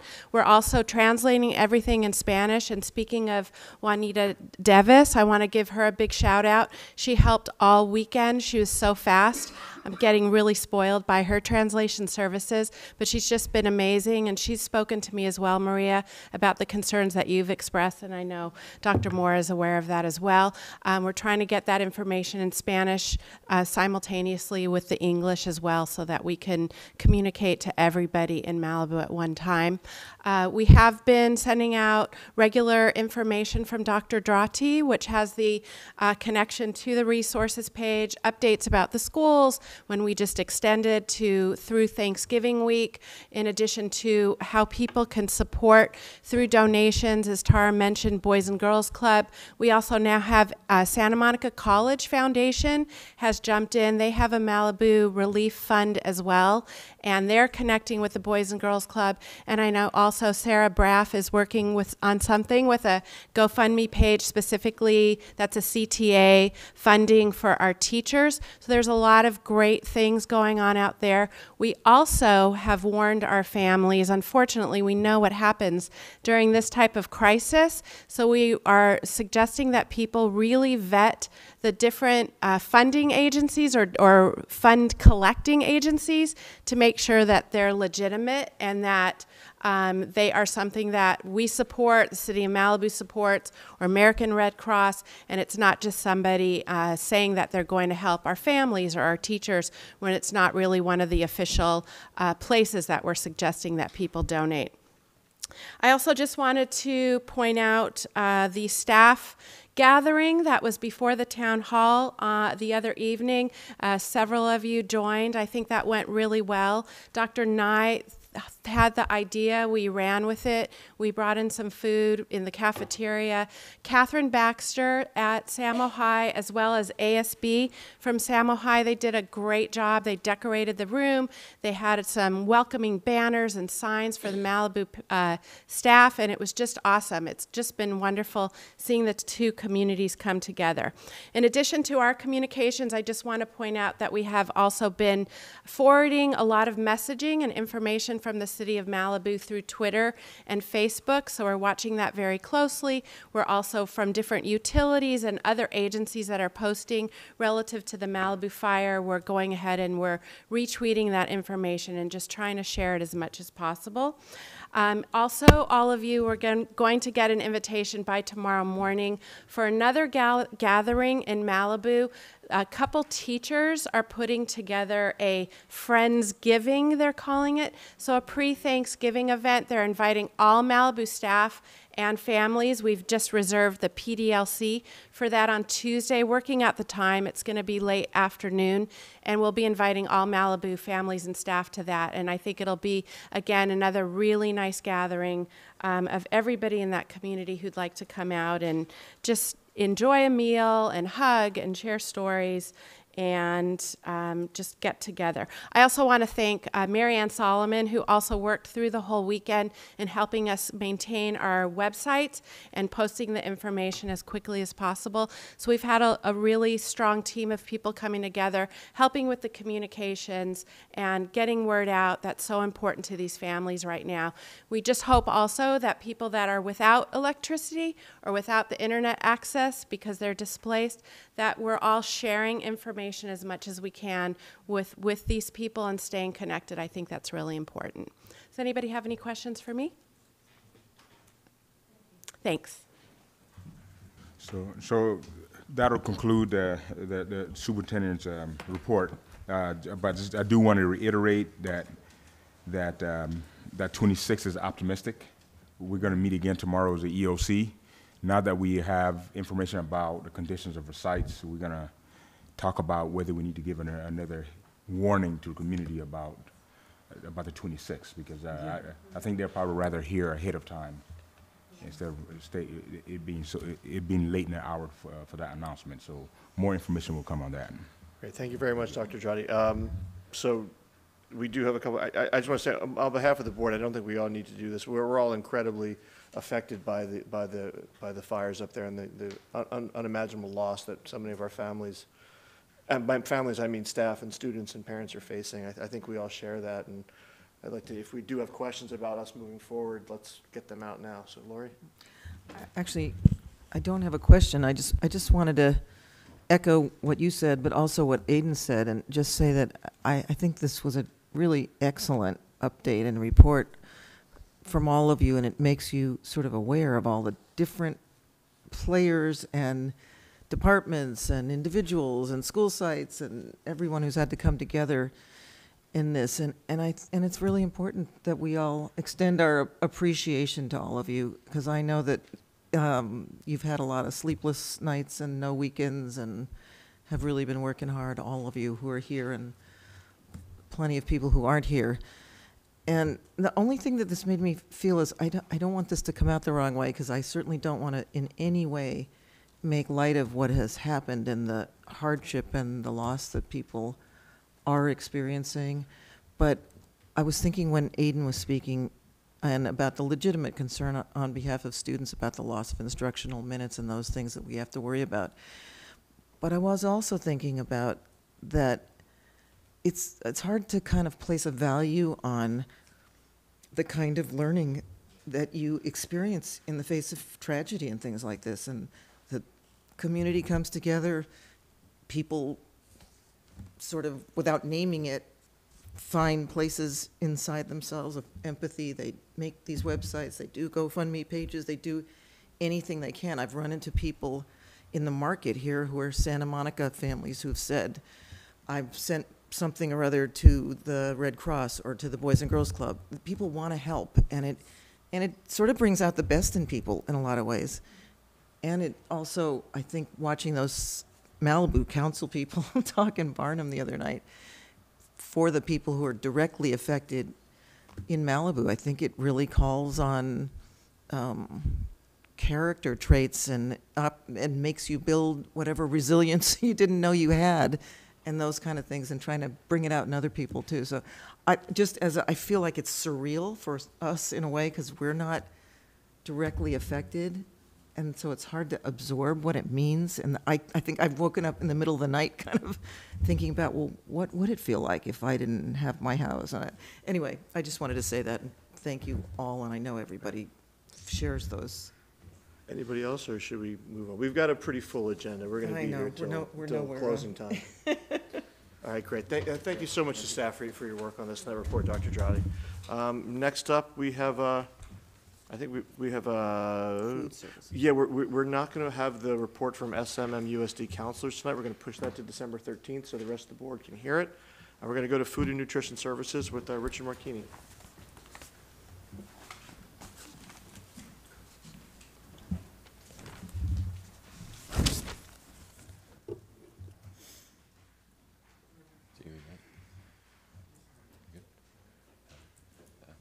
Good evening, board. Dr. Drotti. So I prepared a quick update for you guys based on, the pilot program we talked about and the things that we talked about implementing, the new food offerings, the increased access, the issues that we were having with the non-functioning equipment.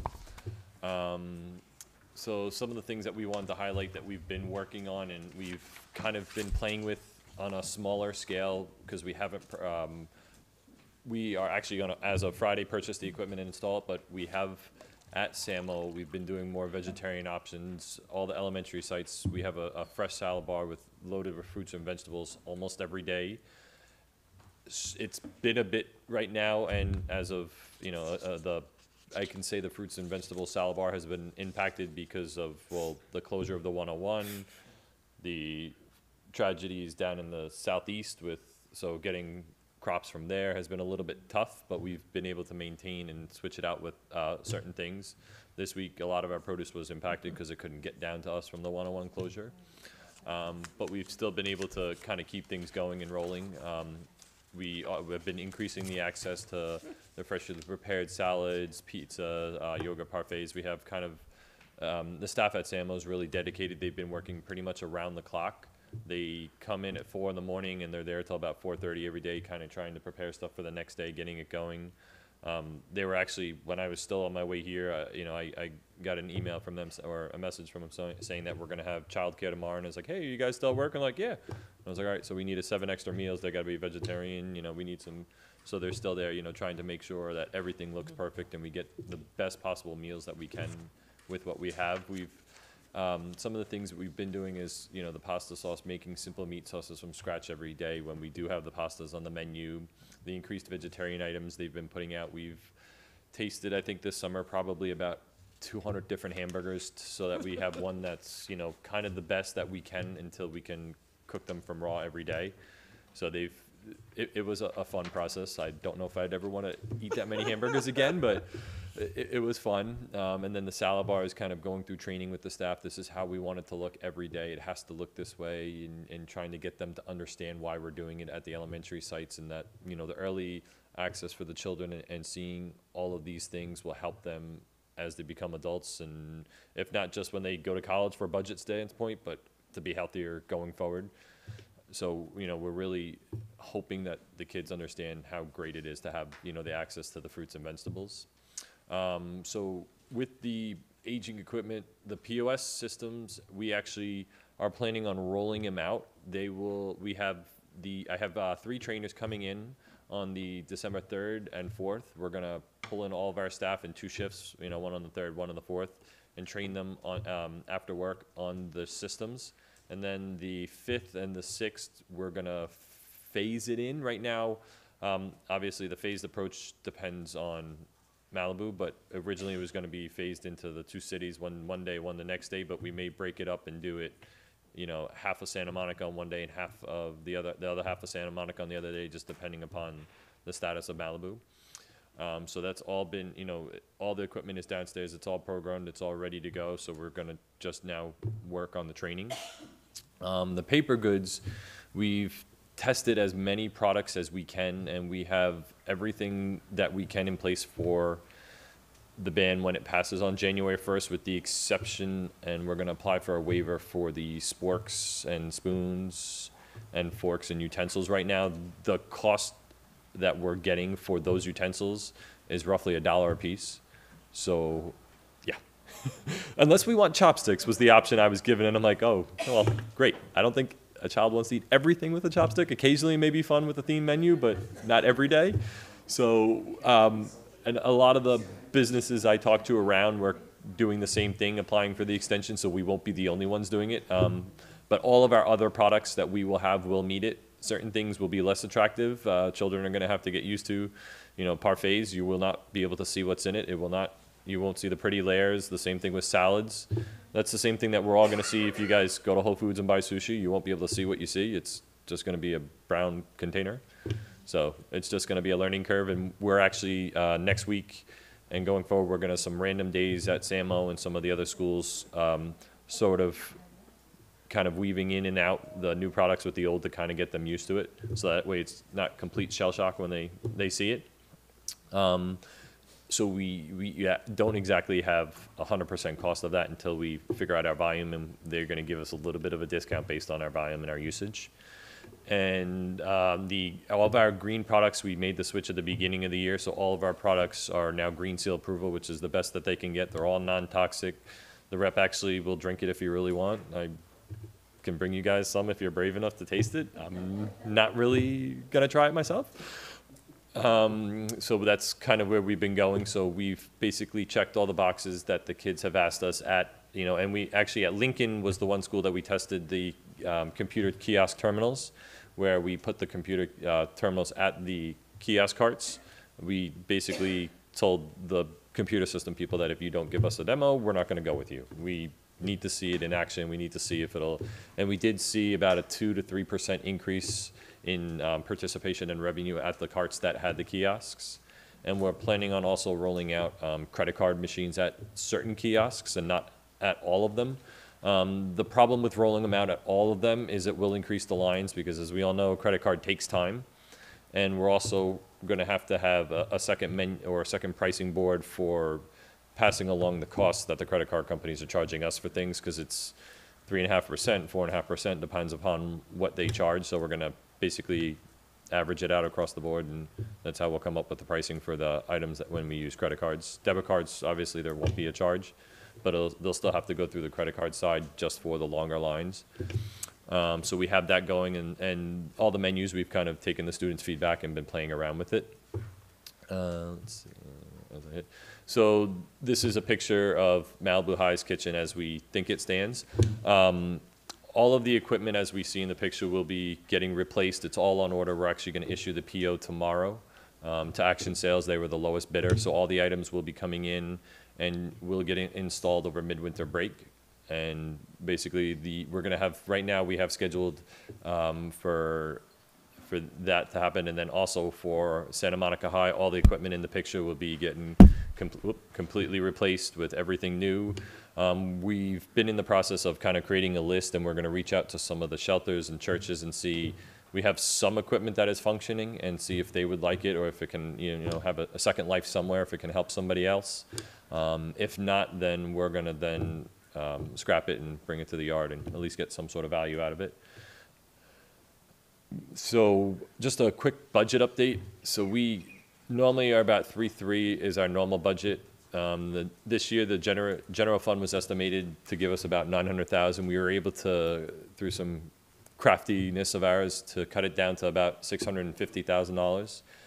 The main portion of that is, so we receive USDA commodities, and every district does. And they give you that credit card up front with all your money on it, and you use it as quick as you want or as slow as you want. And a lot of districts will try to pace themselves so it runs out at the end. And I took a different approach, and I know that most districts barely use it all or always have a lot left. So we ran out with everything we could, knowing that we will then use credit that other districts won't and take it from them. If you're not gonna use the money, then basically towards the end of the year, we're gonna have to pay for the product one way or another. So towards the end of the year, if you don't use all of your money, they take it back and they distribute it to the districts that overspent. So then we get a credit, so we were able to reduce our budget by using money that other people didn't. That's their fault, sorry. Yeah, that's life, you either use it or you don't. So we were able to, you know, save a couple bucks there. So that's how we were able to kind of cut our costs from the 900 to the 650,000. So the POS computers, they're going to be, you know, they'll be ready to go. The staff will be training on them on the 3rd. It came out to about 72,000. The uniforms, we went out and we got polo shirts for all of our staff. They say they have the SMMUSD logo on it. They're a moisture wicking material, so it'll be comfortable for them to wear. Not, you know, we realize we're like, yes, cotton's cheaper, but if you're staying in a hot kitchen that doesn't have air conditioning, or even if it does, or you're standing out, it's hot and you want something that's moisture wicking and comfortable, so they were a bit more expensive than others, but we ordered enough to give each staff member 5. They should be here on the 7th, we're being told. And they'll have the logo on it and say food service, so it'll look a lot more professional, and it will go with the whole imaging that we're trying to do. We're planning on doing about 5 days of training. The gas company has been gracious enough to let us use their facilities for 2 days of training. And then another one of our vendors is going to lend us their corporate chef and let us do some training also, so we're trying to do that. And then we also put in some money to have some consultants come in and work on training. And then we're planning on getting all of our staff ServSafe certified. Right now, they all pay for it on their own, so it's kind of, if you want to have it, you have it. We realize that the level of cooking we're having them do is above and beyond most schools, so we're going to have them all certified at that level, and they're going to come in, they'll sit through, it's a 4 to 6 hour course, depending upon how they do it, and it'll teach them to cook the proper ways to cook everything from fish to pork. You know, they can, at the end of the day, you know, make a great ceviche if they want and know that it'll be safe. So it'll be great for them to learn either, whether or not they're going to use the skills, it's still good for them to learn. And that's pretty much it in a nutshell. Thank you very much. Other questions? Oscar? I figured. Well, first of all, thank you for all the good work. Sounds like we're making a lot of progress, which is great, you know. And the main thing is, of course, is the equipment, you know, and the infrastructure, you know, to allow our staff to prepare the type of food that we expect, you know, for our students. Can you just tell us, in terms of the equipment, you said it's scheduled for the winter break? Yes. Is that Santa Monica and Malibu, or just? Yes, both of them, as long as everything's okay. Okay. We should be, so actually all the equipment for Malibu should be in within the next 2 weeks, but we're gonna have them hold off until the Christmas break. And Samo, we have a bit more specialized equipment there, so they're gonna come in right at that break, but we should be ready to go for everything. They're gonna do it over break. That way it's easier, they can come, disconnect everything, take it out, and then come and install it, as opposed to doing it all at the same time. Bunch of different trades don't always play well together, so we figure it's easier to keep them kind of separate. Great. Now, in terms of the training that you'll offer, because Yes. some of the equipment will probably require some new training, do you Yes. expect that? Correct.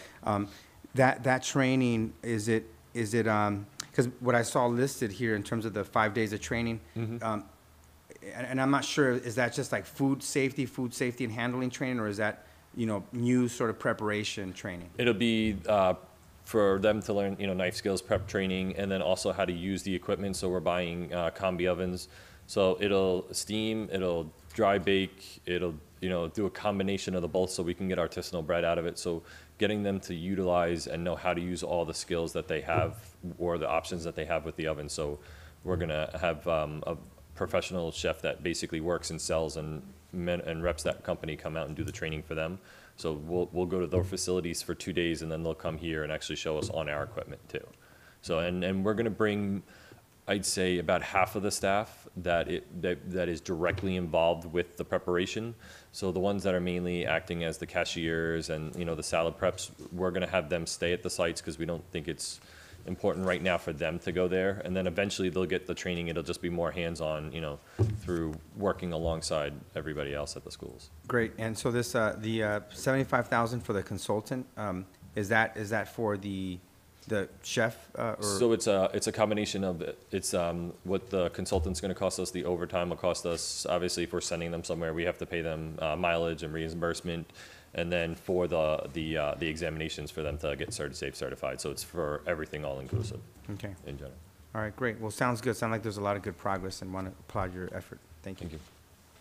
Mr. Blaine?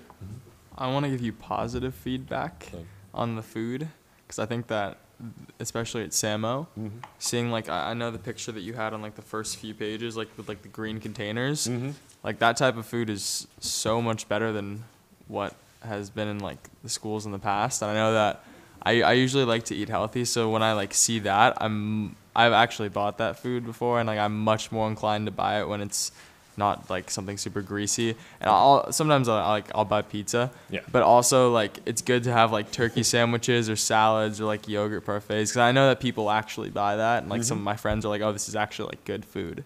So I think it's a good step, and also the saving money aspect. Good job. Thank you. Thanks. I mean, and that's what we're all curious about, is like, as this, we're going to get more data back from you a few months into 2019 as to what product is moving. Exactly. Yeah, we'll be able to, that'll be, the nice thing is we'll actually be able to see. So right now, it's just a single line item. It'll tell you the price, and that's it. So you can't tell if it's a water or a sandwich, what it is. So whatever's that, the dollar, that's all you can tell. They have a button for $1, a button for lunch. So with the new items, it'll be able to tell us specific items, which could be good and bad. Parents may not want to know that their child bought 10 cookies today, but I mean, so it could go both ways for, yep. Anything else? Are you guys good? Just one last thing. Thank you so much. I think for me, that I've been here the longest, it's the first time we've had something this incredible happen. And thank you so much. I think it all depends on the people that are bringing all these old things and throwing them out and bringing us back to the 21st century of building, and providing food. And I was real curious and you mentioned it right now that you're going to be able to tag, which is something interesting, because I think once you do, most students, I think for the most part, are growing up now very health conscious. So Yes. I think, you're going to have your pizza, but you don't have it every day. Yep. It's one of those things that you'll have it once a week, maybe once every, whenever, but I think most kids, that's what they're looking for. They're most health conscious. Exactly. I think I'm gonna go have lunch over there. Sounds Thank good for me. Thank you so much. Thank That was going to be my only comment, is I was trying to figure out a way that we could collectively try some of the meals, but we'll just have to work on that. Yeah. But I just want to echo everything, everybody, I agree with everything everybody Field said. trip. Yeah, the only thing I want to add is I'm not going to go to Whole Foods anymore. I'm gonna go to San Exactly. I just have one actual comment, which is excited about the concept of getting kids to purchase quicker and get in, get out, because the time crunch is so severe. Yes. That whatever you can figure out at that point of sale, whether it's Apple Pay or whether it's I mean, with Apple Pay, you walk up with your phone and you hold it over the thing and it's done. Yep. So however you can, in your research, finding quicker and quicker ways to get the kids, that's to me a big drawback. But this is really great, so thank you for presenting this. Anybody else? Just the only thing, I wonder if we can get the recipe when we went to go to Santa Barbara, the Unified School District. They prepared the best chile verde, but with chicken, That's good. And it was so, oh my God. That sounds good. It was the We'll have best to take chile a field verde trip. I've had, but with chicken, because I don't eat pork. So we need to get that, so we can. yeah. Definitely. Thank you very much, Rich. I Thank you. appreciate that. Thank you, everyone. See you, Aiden. Be well. Go study. Be a student. We move to oh yeah, we'll see you in San Francisco. Oh yeah. Have a great Thanksgiving. It's gonna come. So on to discussion items. Reporting out of the California State Dashboard Local Indicators. Who gets the pleasure of that? Dr. Mora. So good evening, Board Vice President, members of the board, Dr. Drotti, cabinet, and guests. I would like to introduce Mr. Sam Koshi, our Director of Assessment, Research, and Evaluation, who will provide a report on our district's performance on the 5 local indicators for the California Dashboard. Thank you, Dr. Mr. Mora. Koshi. Good evening, everyone. So this presentation here is to meet the requirements of the California Dashboard, which is a key element in the state's new accountability system. So it includes state and local indicators, and this presentation will go over that local indicators that we have. And so the dashboard, as most of you know, is an online tool that shows how districts are performing on state and local measures. And this table here shows the 8 state priorities that we currently have, and with the corresponding indicators. So the state indicators are based on data that's collected through the California Longitudinal Pupil Achievement Data System. So The acronym there is CalPADS, and that's what it's commonly referred to. The local indicators is based on locally collected data. And so districts get one of three ratings. They'll either get a met, not met, or not met for 2 years. And you can meet the rating, get the met rating if you annually measure your progress and report out to the board on the results, as we're doing tonight. The first state priority is basic services, where we evaluated on the number of appropriately assigned teachers, the adequate number of instructional materials for our students, and the quality of our facilities, the facilities being clean and functional. So when it came to teachers in the 2017-18 school year, we had 21 teachers that did not have EL authorization. However, in the memo that HR provided to you in June, we did take corrective actions to address that, where all teachers got their CLAD certifications, the emergency CLAD certifications. And we had 4 teacher misassignments. Those have also been fixed for this year. We had 2 special education teachers at Cabrillo who were teaching outside their credential area. We had 2 teachers at Malibu High School. One was teaching marine biology and the other one was teaching AP environmental science, where they didn't have the appropriate credential. Malibu is a little bit trickier because those are hard to staff positions. It's tough to provide all the courses that students require and want while having the staff with the appropriate credentials. We did have 1 vacant position, which was the physics position, and that has been fixed as well. This was an issue where a teacher quit in the middle of the year, and we couldn't fill that position, and instead we had a long-term sub in that classroom. Based on our internal audit, we had 0 students without access to instructional materials. So that was definitely a plus. When it came to facilities, Carrie's gonna provide the FIT score report either in December or January. But we did have 6 schools with areas that do not meet the good rapport standard, but that's basically Samo High and Malibu being in the process of rebuilt. We have Franklin and McKinley that are in the middle of a modernization project. And then with the bonds being passed and additional funding, we have Lincoln and Adams, which are being planned for future construction. Priority number 2 is implementation of state academic standards. The numbers you see in the next 3 slides are ratings that are based on our self-reflection. And what I wanted to note here is the reason mathematics on this slide is greater than the others is because we got the Common Core framework for mathematics ahead of the other core subjects. So mathematics, we got that in 2013, and then ELA and ELD frameworks we received the year after. And so we, as long as we get the appropriate adoption from state and the frameworks, we've been following suit and doing progressing on our implementation of our materials and professional learning accordingly. When it came to CTE, I know you're going to hear a presentation from our new CTE coordinator, Dr. Devin Smith, in a few short minutes. Same thing here. When you look at visual and performing arts, the reason we are much farther ahead there is because we had those frameworks before the other content areas. We had those frameworks as early as 2004, whereas the other core subjects, core content areas listed here, we haven't received them. With CTE and health education, we had those in beginning development. And so with physical education and world languages, we had those frameworks as early as 2009.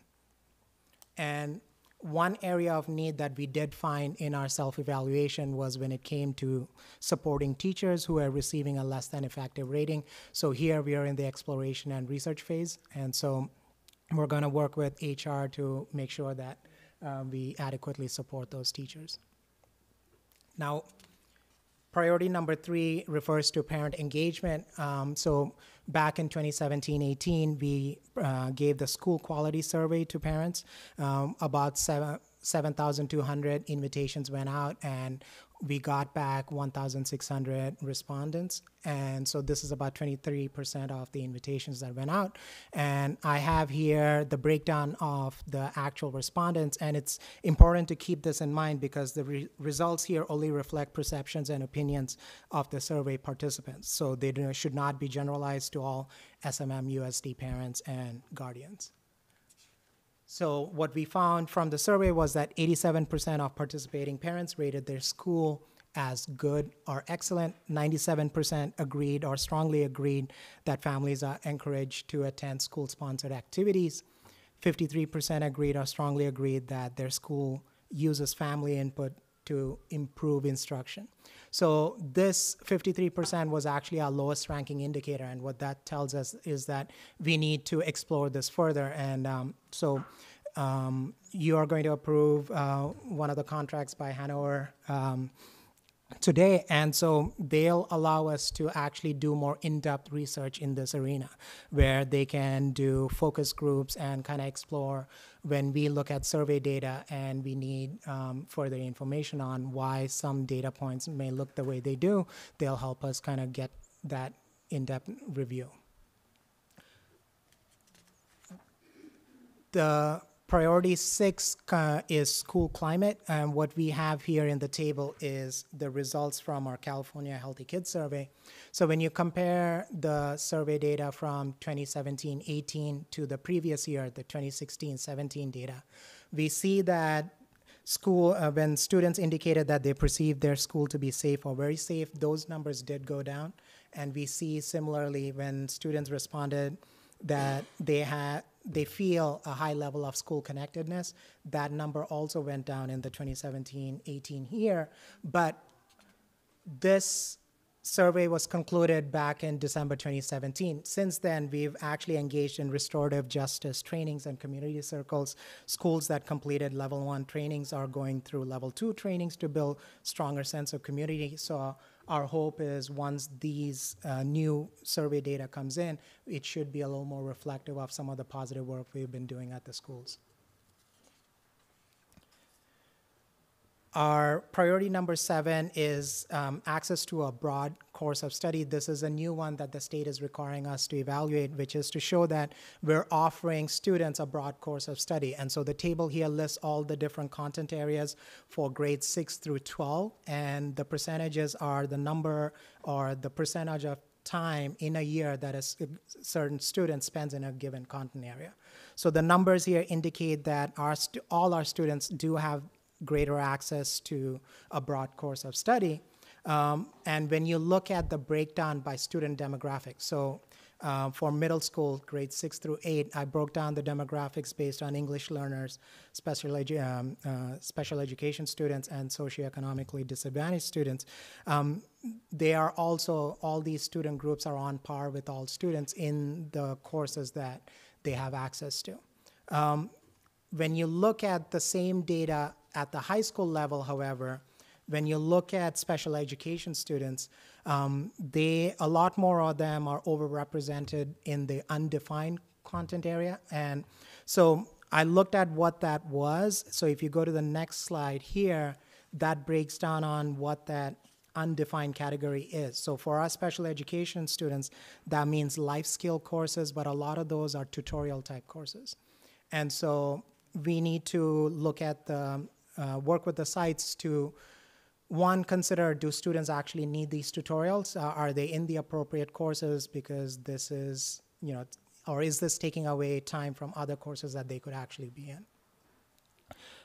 Part of meeting this requirement, we need to also look at our elementary schools, but it's tough to do this level of analysis for elementary school students because all these students are actually with the same teacher going over different curriculum with the students during the school day. But based on the same survey from earlier, the school quality survey, 93% of the elementary school parents actually rated the overall quality of school as excellent or good, which is higher than either the middle school or high school. And 77% of all parents actually strongly agreed that their school offers a variety of academic courses. And so wanted to keep it short and brief, so that will be the end of my presentation, but I can take questions or comments if you have them. Great, thank you, Sam. Are there, Oscar, anybody else on the list? Oscar, then Oh, Lori? thank you very much. Great report. It's good to get this feedback, you know. One question that I mean, overall, parents are happy, you know. There's a drop-off in the middle school, so that's something that I think we should really be concerned about, because whatever we figure out at the middle school, I think is going to strengthen the high school experience. So Yeah. I know at the elementary school level, you probably have a great deal of satisfaction. So we should really think about what do we do around the middle school. The other thing is, the parent surveys, I mean, the response rate is not so great, you know, but still, it's all we have to work with. But we should think about how we can expand that. Like, what are the, you know, there might be some incentives that sometimes, you know, there's some type of incentives we use for people to participate. We have very little male participation. That's another thing that I found very interesting. But that's something that you see, you go to any PTA, I mean, there's very few men, males involved, so I don't know. Yeah, John was the only one that I ever saw. I'm no idiot. You got to work the ratio. Yeah, you know? yeah. So it's interesting just to look at that. Like, what do we do? Why is that? I mean, I don't know if we.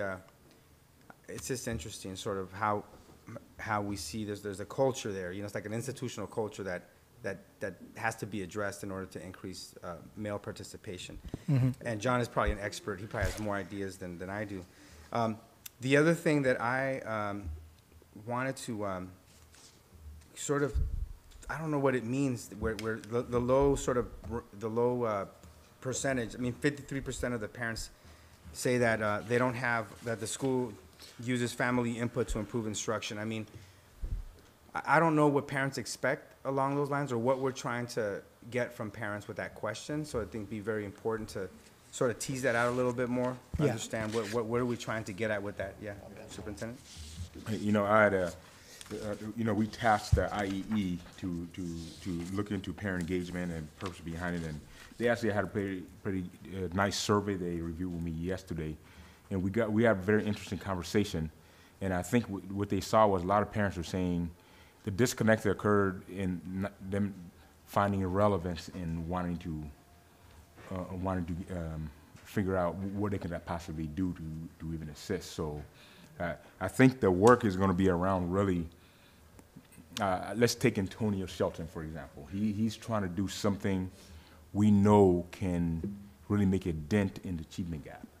And I think we also talked about somehow he might be getting resistance and things like that. But how powerful is it that particularly those families that sometimes are not as engaged to understand what he's doing, so that way they can come to his aid and explaining why that's necessary. You know, there's some key things that we need in our system, like these common assessments, the district assessments, and all the stuff that are somewhat non-sexy, but we know are actual frames, things that we need. So we have to educate parents around how they can rally behind us and helping us change their system. So, Yeah. Oscar, you finished? Or you? Yeah, you know, there was this one And then Lori, other, Maria. strongly agree that there's squads the right. Oh, yeah, that's the other thing. I mean, if we ask a question like, do you feel, or do you agree that your school offers a variety of academic courses? I mean, that question right there, it's kind of it doesn't really make too much sense, because I mean, either we are offering, you know, a variety of academic courses or not, but then it's compared to who. So it's like if you're comparing our school district, or even like Santa Monica High School to Malibu High School, you know, that kind of that's more interesting, or to another school district, because if we can say, you know, based on just the region, we offer more, then it doesn't really make you know, getting parent response on a question like that is not so important. It's just really important for us to even to just say that, you know, to say we offer more, you know, academic courses, a variety of academic courses than other school districts, you know. So it's just, I'm just trying to, I think it comes down to like really assessing sort of what kind of data are we trying to attain from parents in the future moving forward. I think it's great that we're doing these types of surveys, and then, but how, you know, how that data can be useful in terms of what we're doing now. Like one question, for example, we're trying to create a welcoming, you know, learning environment, part of our three-pronged approach and all that. I'm interested, and we're doing social justice standards, cultural relevance, and all that. Like, for example, a question along the lines of, do you feel that your culture is celebrated through campus activities and events at your school? You know, that might be a very interesting question, you know, and then you can break that down by race and ethnicity to see how people feel. That data right there would be important for us as a school board to attain. Right. So anyway, just some quick feedback on that, but I really love the work that you're doing and how you laid it out. Great presentation. No, yeah, Lori? thank you for the feedback. Sort of along those similar lines, I'm just wondering about, like, I was looking at the access to a broad course of study and the percentages. I mean, I get that it shows, as Oscar said, compared to a lot of districts, or comparatively, we have access, our students have access.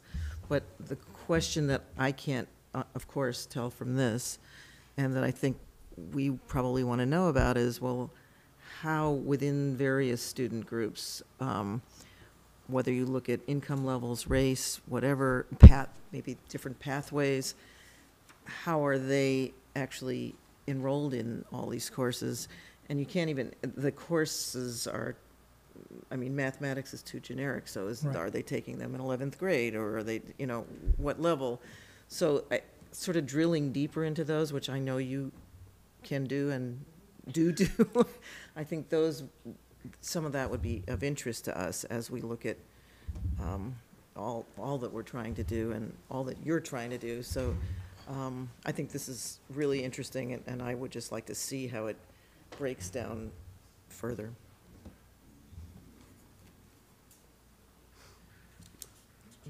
I was waiting for the last noun. Maria?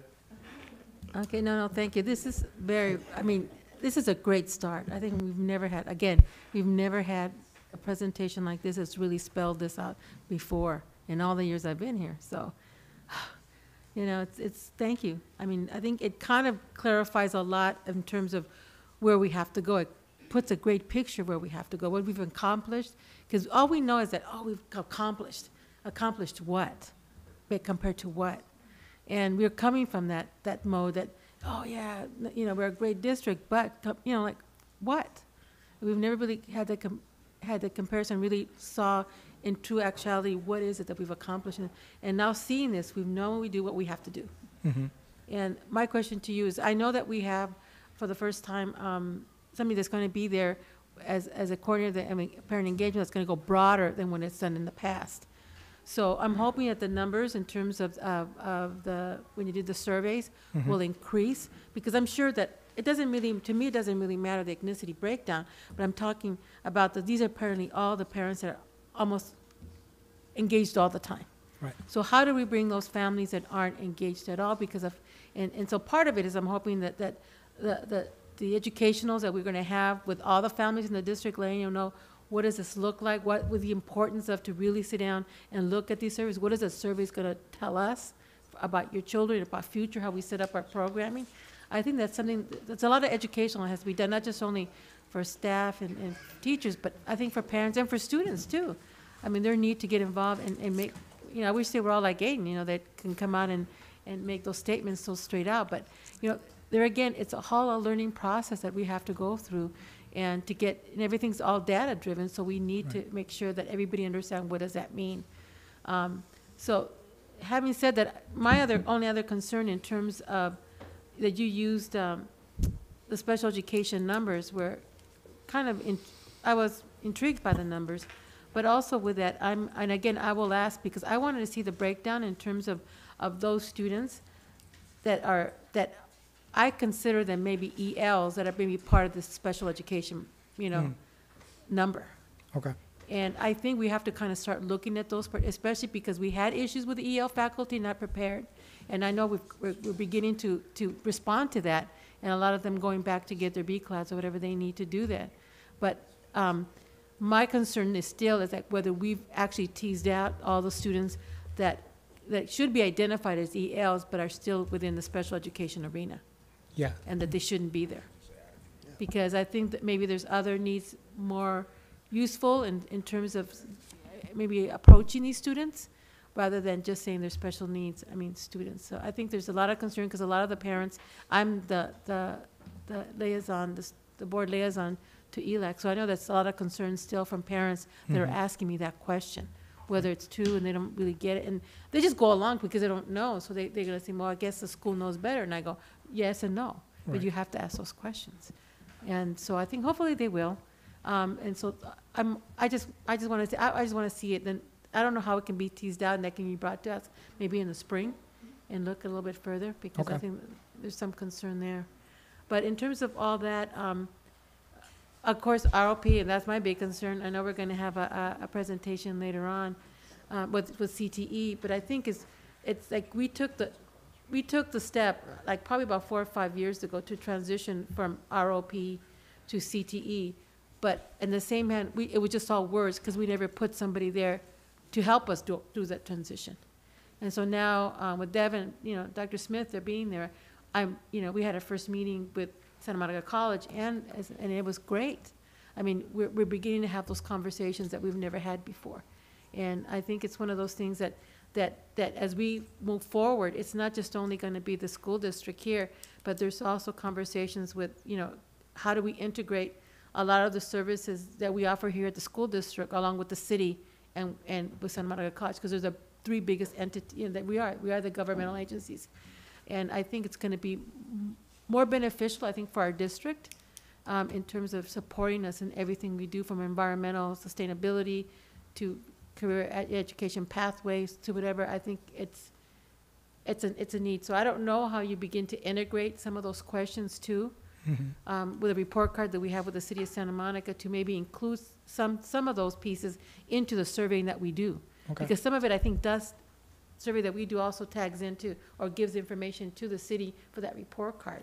Right. But I think we need to expand it a little bit and get more, work more closely together in terms of the survey. So we don't over-survey, but we can do it in combination so we get a really good view of what we're talking about for this city.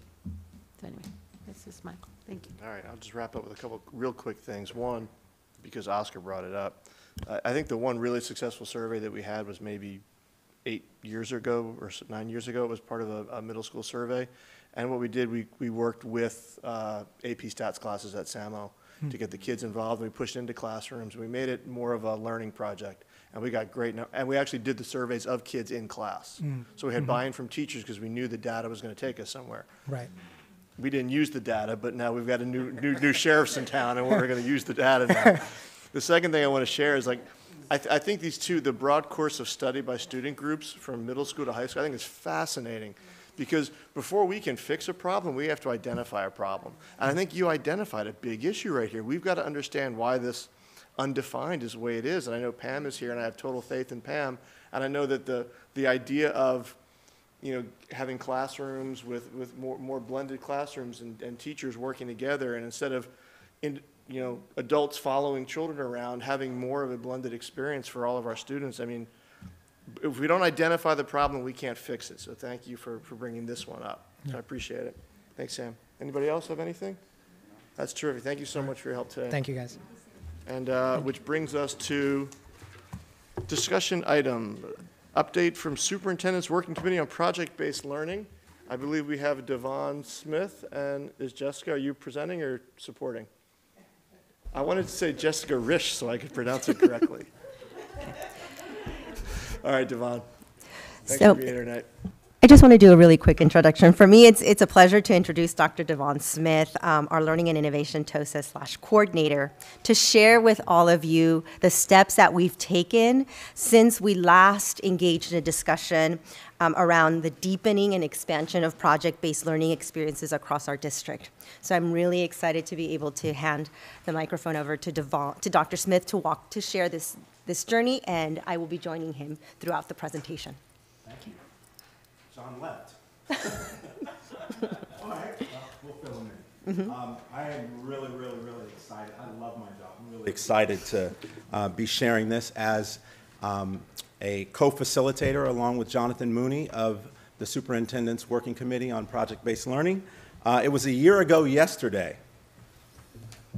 a year ago yesterday that we sat here and we shared along with community members and students about some of the great things that were already happening at a few of our schools, and we were just representing just a portion of some of the great things that were happening. And a lot has happened, but this represents the presentation from that particular day. We were focused on visiting, the outcome of that was to visit more campuses with successful inquiry-based models, meet with staff, parents, and community members to gather more information, develop a list of options with timelines, necessary resources, and issues to be addressed for the board to consider. And then finally, to build out a cohort of teachers interested in and ready to implement these IBL pathways and expanding SMASH perhaps into a high school. So that was the outcome of that particular meeting. And then in Malibu on March 15th, we came down to 3 recommendations, and that was 1, to establish a blue ribbon IBL visioning committee, which we now call the Superintendent's Working Committee on Project-Based Learning. And I'll explain the switch from IBL to PBL in a moment. That would advise the superintendent on the following items that are there on the screen, and to set aside funding to hire a coordinator. And number 3, to secure a budget so that we can enact these amazing IBL visions as recommended by the committee and adopted by the board. Funding at a minimum should include a year's worth of release time for teachers. Now that has changed to a teacher cohort with monthly meetings that I'll address a little bit later as well. So lots of things have happened, and I wanted to walk you through those recommendations and what we have done as a result of those. First of all, we did establish the Blue Ribbon IBL Visioning Committee, as I mentioned, is now the Superintendent's Working Committee on Project-Based Learning.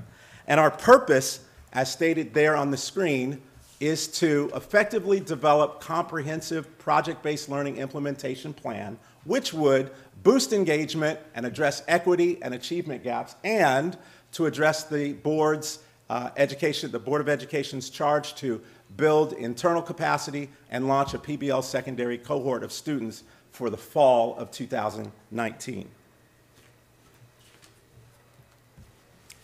Who is on that committee? We have a robust committee of 21 individuals.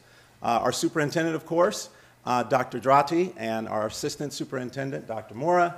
We have our director of curriculum. We have our CTA president and 2 facilitators, myself, Jonathan Mooney, and 3 board members, John, Lori, and Richard, and 6 teachers and 6 principals. And this is very important that we have this kind of dynamic so that we can have as many perspectives on this work, guiding our thoughts, guiding our discussions as possible. How are we doing that? Well, we've got monthly meetings, as outlined here on the screen. It is flexible, but we have met to discuss first and foremost what is project-based learning. What are we talking about? What are the different perspectives, and try to come to one common definition. We have analyzed that. We have restructured the definition and reworked it, and we've had some robust conversations about project-based learning. Currently, we're conducting one-on-one meetings, that would be Jonathan and myself, with all secondary principals to discover the bright spots and some of the vision for each site. And that's super important because we have asked the committee to help us mine all of these amazing bright spots that are happening in project-based learning throughout the district. We know that there are great things happening. This is not something that just started. It's been happening on the spectrum for years throughout the district in many classrooms. So we wanted to drill down, and we're having those one-on-one meetings, and that's very important to get a more full perspective. Also, it will help us with future learning walks. We want to make sure that we are seeing where these bright spots are and get more information to inform us on other site visits. Soon, we'll be collecting student input. That is something that came out of the working committee as well, where a few of the folks said, hey, listen, we can't just do things to students. We should actually get their input as well and do it with them in that case. So we have some plans. We're looking at utilizing our project-based learning secondary cohort to help us to conduct some forums or some groups and surveys to get information from the students as well. So I think for us, as we prepare for the launch of our 9th grade PBL cohort, there are various steps that we have to take. And these include, first and foremost, applying for a county district school, which is called a CDS code, with the Department of Education that will provide us with the flexibility to identify the best model and approach to serve the needs of our students. Later on, after this presentation, you will see this coming forth as a major action for the board to consider for us to be able to move in this direction. Additionally, we've been working with a team of teachers to build and expand capacity and develop curricular units to be implemented in the fall of 2019. So everything that we are doing is to prepare us for the charge that was given to us by you, our board, in relationship to what was already taking shape across our district at various school sites. And then also working on developing a communication plan to engage all of our families and provide them with the necessary information regarding their enrollment options. So we want to make sure that as we are preparing to launch our project-based cohort in the fall for our 9th grade students, that we are communicating with various stakeholders, right? Thinking how are we starting from our board and expanding out to the various stakeholder groups so that they are aware of what's happening and can make informed decisions. And I know Dr. Smith will talk more about the work that's taking place with our cohort, because we have a group of really excited and dynamic teachers who are leading this work as well. Right. And that takes us to this. I'm really, really, really happy to be working with our principal from SMASH, who has been doing this work for many years. We have cultivated a group of 14 amazing secondary teachers who are representing multiple sites and disciplines. We have monthly training sessions, and we are engaged in some of the project-based learning research. One of the books that we've been studying is Leaving to Learn by Elliot Washer. It is fantastic. I've got a video for you to show you a little bit about Leaving to Learn. Oh boy, it just started. Okay, here we go. I have a heavy thumb.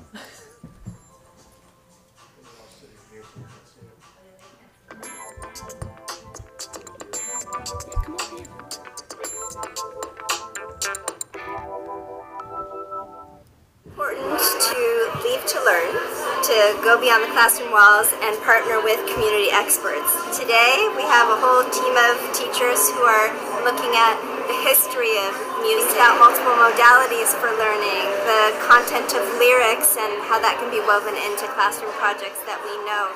What does all this do?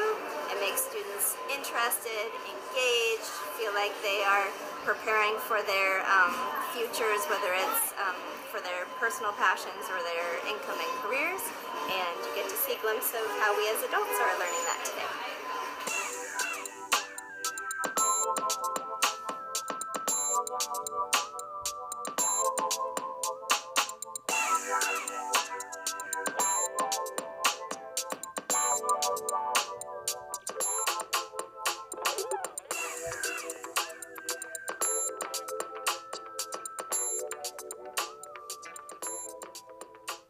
Students are learning marketing, they're learning entrepreneurship, they are building their own websites, they're learning how to negotiate rates.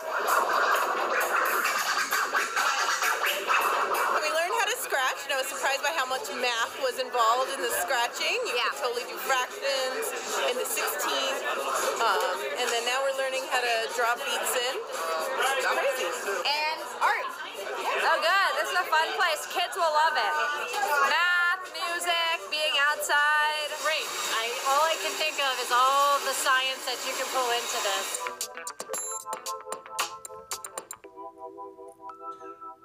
Again, this is a classic Leaving to Learn opportunity, and these are some of the things that we'd love to be able to do with our students.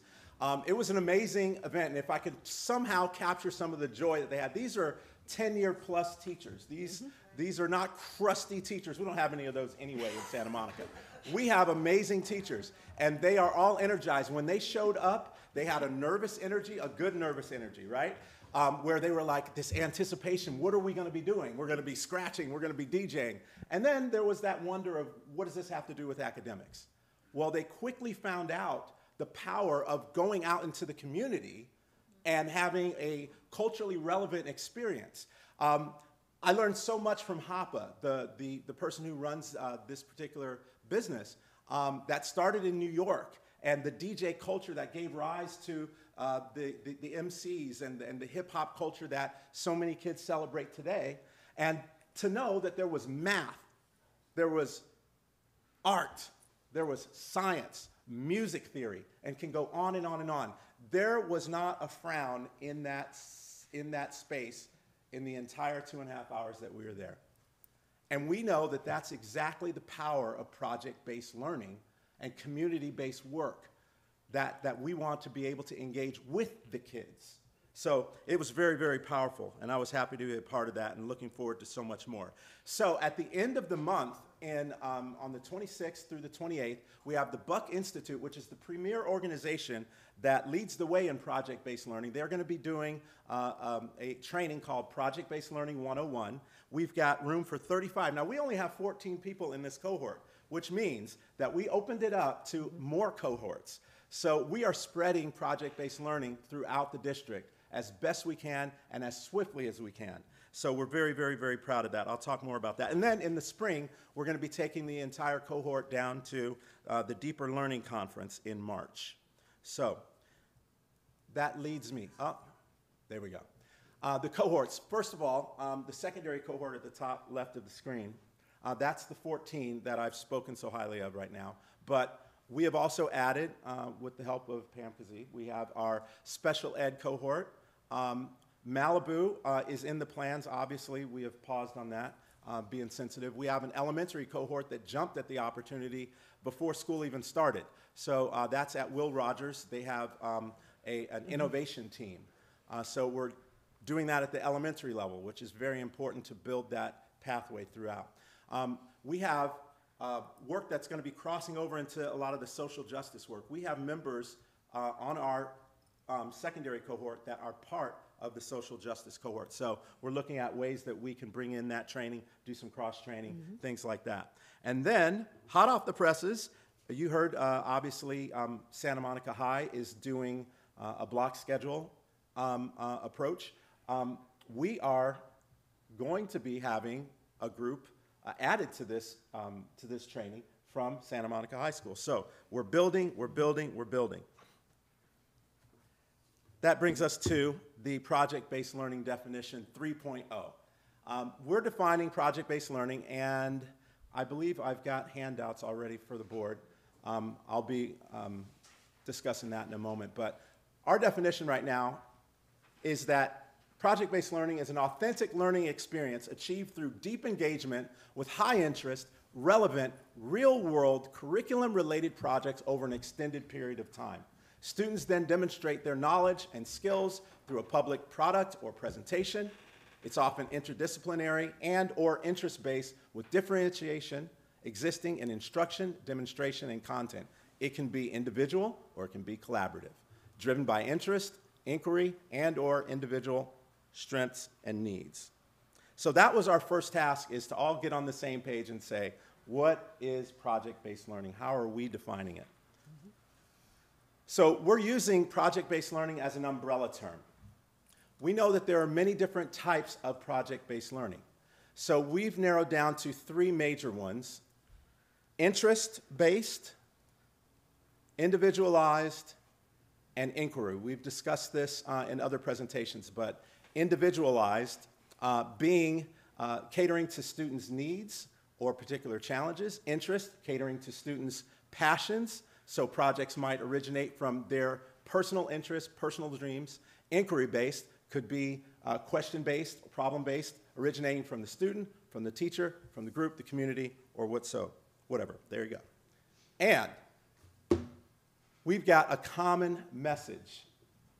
We got a common message that originated from, at Convocation, Dr. Drotti shared the common message of our approach. This is our district common message, which says all students graduate ready for college and careers from schools that are safe, socially responsive, and academically rigorous. This is accomplished through a self-reflective, shared system of accountability that consistently uses culturally relevant best practices to maximize equitable student outcomes. So this was also put together with the LCAP goals, with 20 staff members representing different interest groups in the district, including the union, crafted that particular common message. So during the working committee, we used this common message because we wanted to align our work, our thinking, with the district's work so far. And we asked 2 questions. 1, how does project-based learning align with these district goals, practices, and values? And why now? And I want to share with you some of the responses. In terms of the alignment, how does it align? The group said, the working committee said that it inherently aligns with project-based learning and this common message, and that we need to articulate this to our stakeholders. That it also aligns with high-functioning teams, and that project-based learning engages the staff. As we saw in the video, it engages the instructors as well. And then why now?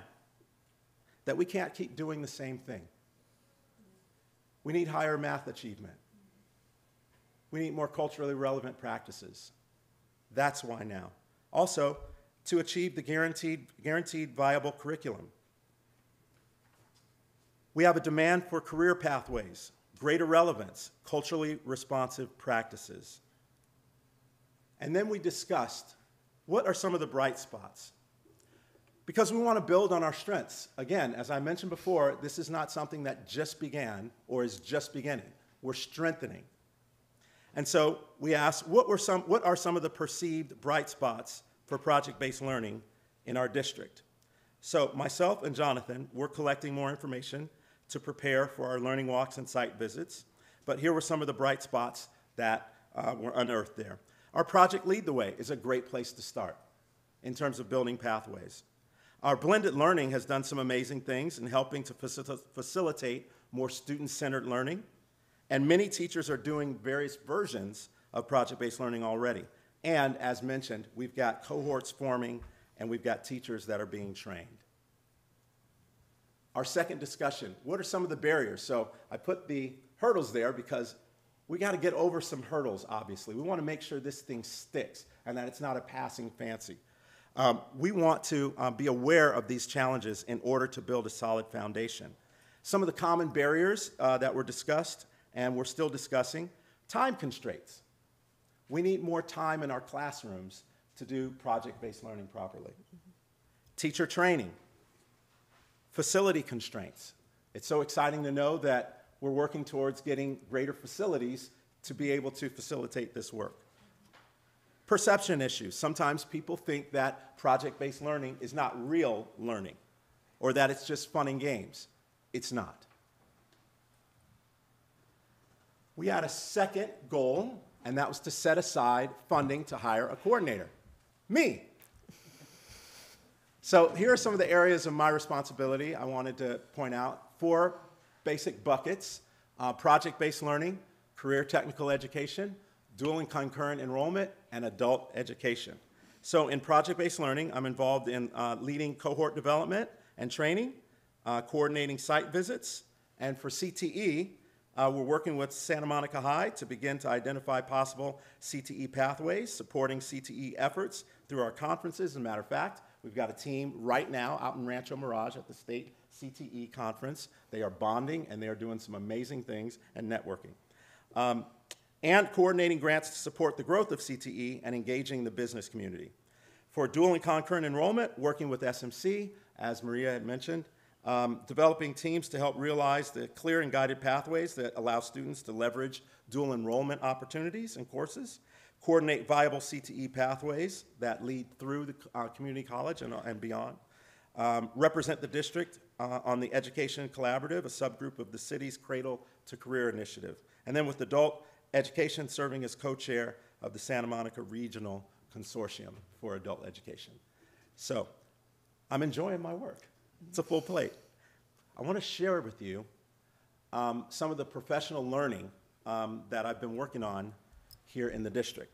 We're building strategic teams to create an impact throughout the district with project-based learning.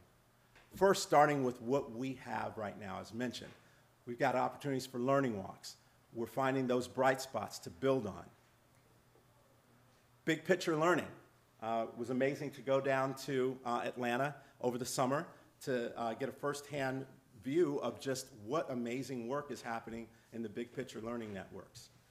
The California Workforce Association, this is a very important meeting of the minds conference that I was able to attend. The CTE conference, as I referenced just moments ago. We've got Buck Institute for Education that is that will be training our teachers. High Tech High, we're doing some visitations down there. And later on, Educating for Careers conference will be happening in the spring. So we're building strategic teams so that we can be intentional about what we're trying to build. There is funding. We have secured a budget to enact these project-based learning efforts.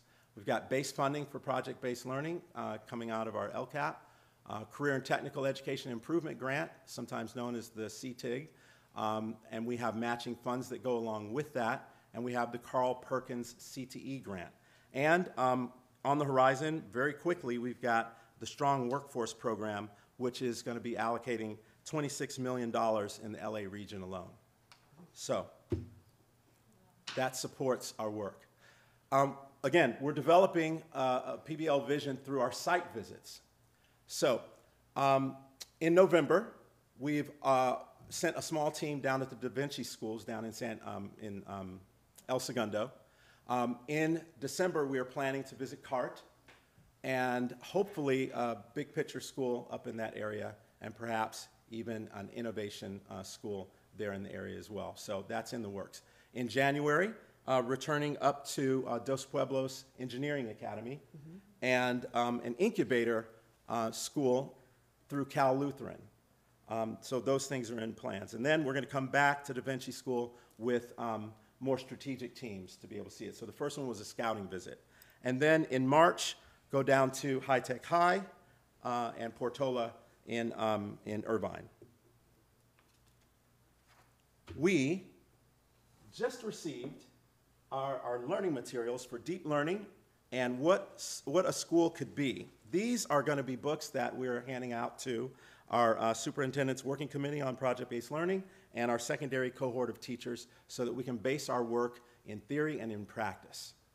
So these are some of the things that are happening in the work that I'm engaged in. Again, I'm very excited, very grateful to be engaged in this work, and I'm seeing some amazing things happening in just 1 year and a day.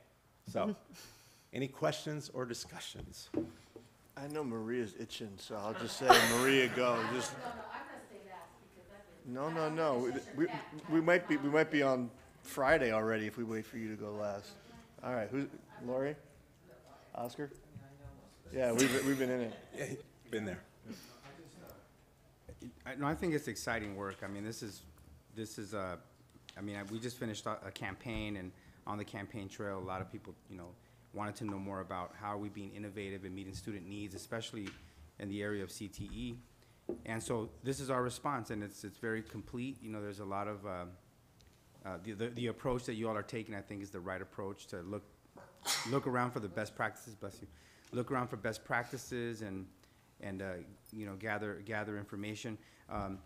One thing that I think is really important that I didn't hear a lot about is student input. So maybe there's a little bit of thought about how we can get more students to give input throughout the pathways. So from elementary school to middle school to high school. So I think that's the only my only feedback. But other than that, it sounds amazing. I mean, this is really exciting, and happy to see that with the bond money as well, we'll have an opportunity to envision the type of infrastructure that our students can really thrive with. So exciting times, and thank you for all your work. Thank you. Thanks, Oscar. Maria? Nope. The only thing, of course, a lot of it, I've learned a lot, and it's only been because of the process that I've been in Santa Monica College for the last 8 years, going through a process there, getting myself, learning a lot. in the process, getting myself, going to a lot of these conferences and learning a lot in terms of where are we going with career education. And one of the things I would suggest is that there's, if any of the board members can attend some of these conferences, I think there's a need, because once they participate and are able to go to some of these workshops, it's unbelievable. They'll come back and you'll get yeses all along the way from us, because we all have to get on board. And I think part of that process is that parents have to know what the change is. And so as we always talk about college, and then it took me how long, I don't know how long to finally hear the and career piece of it, after I've been harping for the last 7 or 8 years that it's there, but it's really one and the same.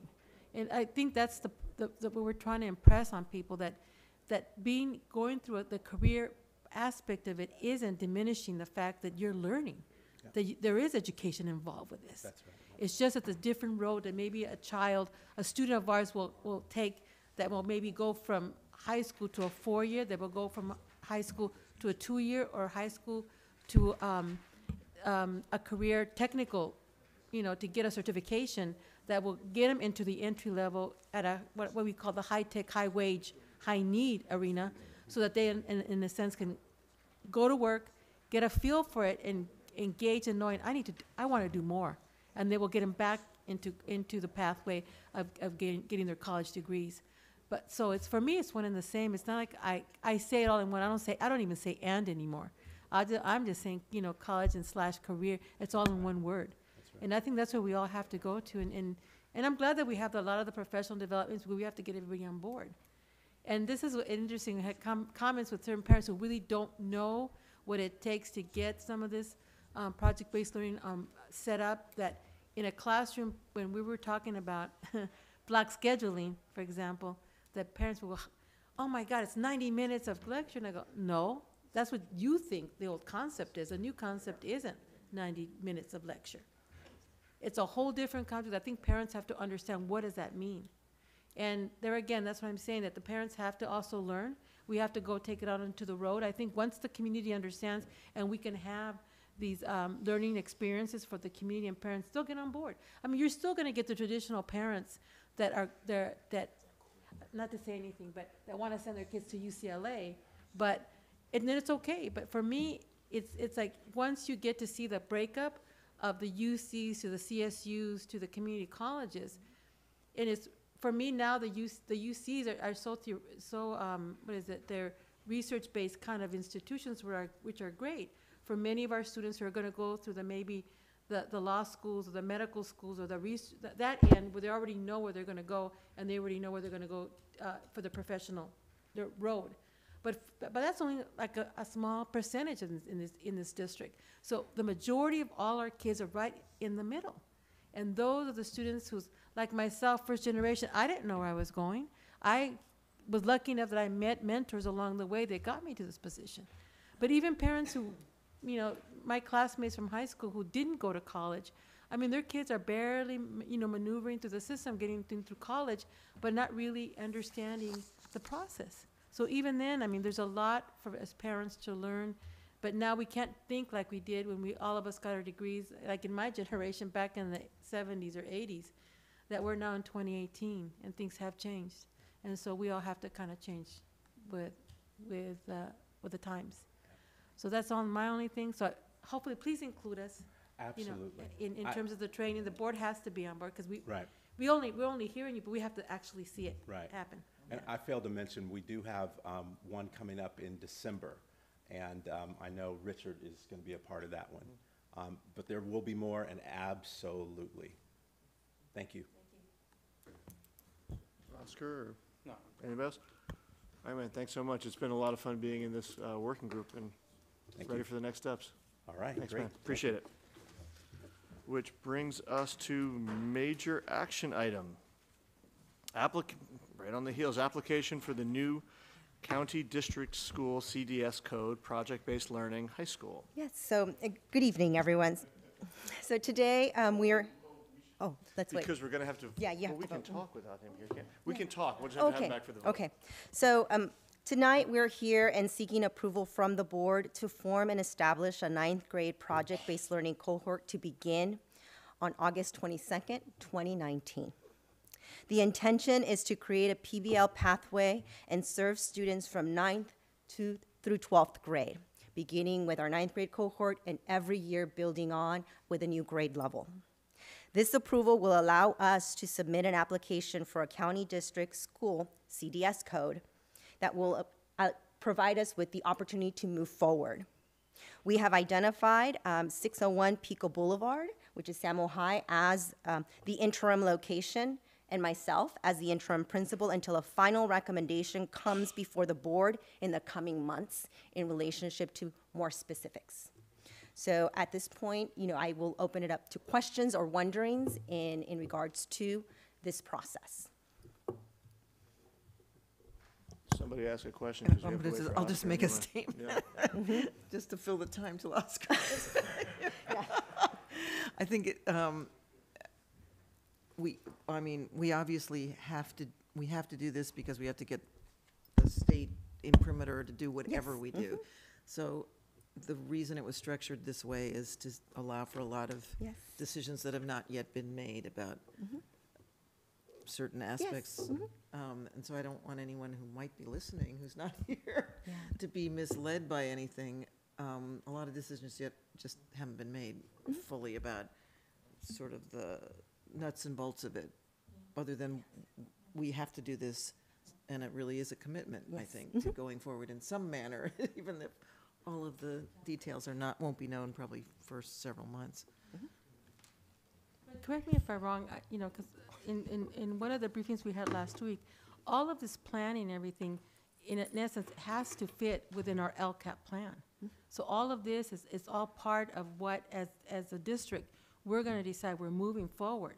So all of this is already there in LCAP. It's just a matter of the tweaking or whatever to get it. I mean, maybe you can explain. So we've identified in our LCAP, this is one of our actions to create the superintendent's working committee and really build out a vision for project-based learning, career learning pathways, strengthen and bolster our CTE programs. Part of the charges that we were given once the LCAP was adopted was really to then move forward with this. And the charge was that we would then prepare to begin with the 9th grade cohort in 2019, fall of 2019.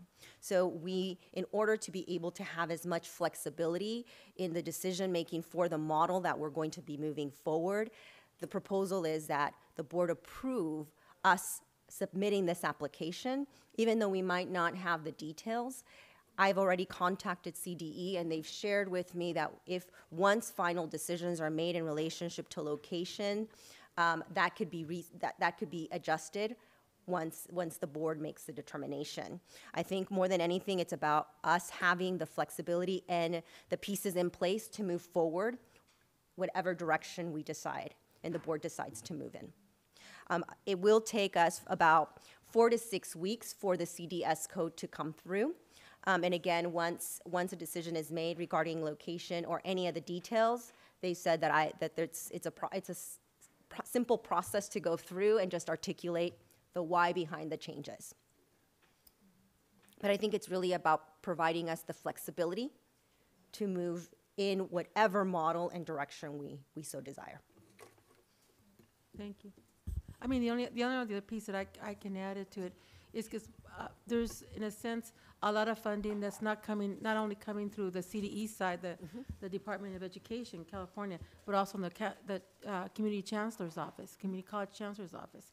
So that combination of the braiding of the monies, it's also because of future. I mean, California is the 5th, economy of the world, and to keep us that way, we need to build the next workforce, for the next 10 to 20 years or for longer.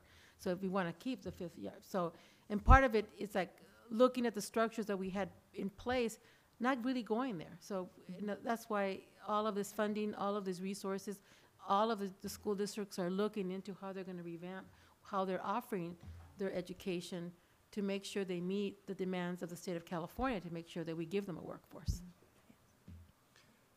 So any more questions or comments? So what we need to do now is to approve this motion so that we can apply for the code. Okay. I'll second. Any questions, comments? All in favor? Aye. So that passes 4-0. Thank you very much. Thank you very much. Our next item is we have to open a public hearing for a negotiation proposal for Santa Monica-Malibu Unified School District and School Employees International Union. Remind me how I do this? Okay, that's wonderful. Second by Maria. Are there any comments for this? Is that? Yeah, do you have any? I don't have any comments for this item. Move to close the public hearing. Okay, wonderful. All in favor of closing the public hearing? Aye. Terrific.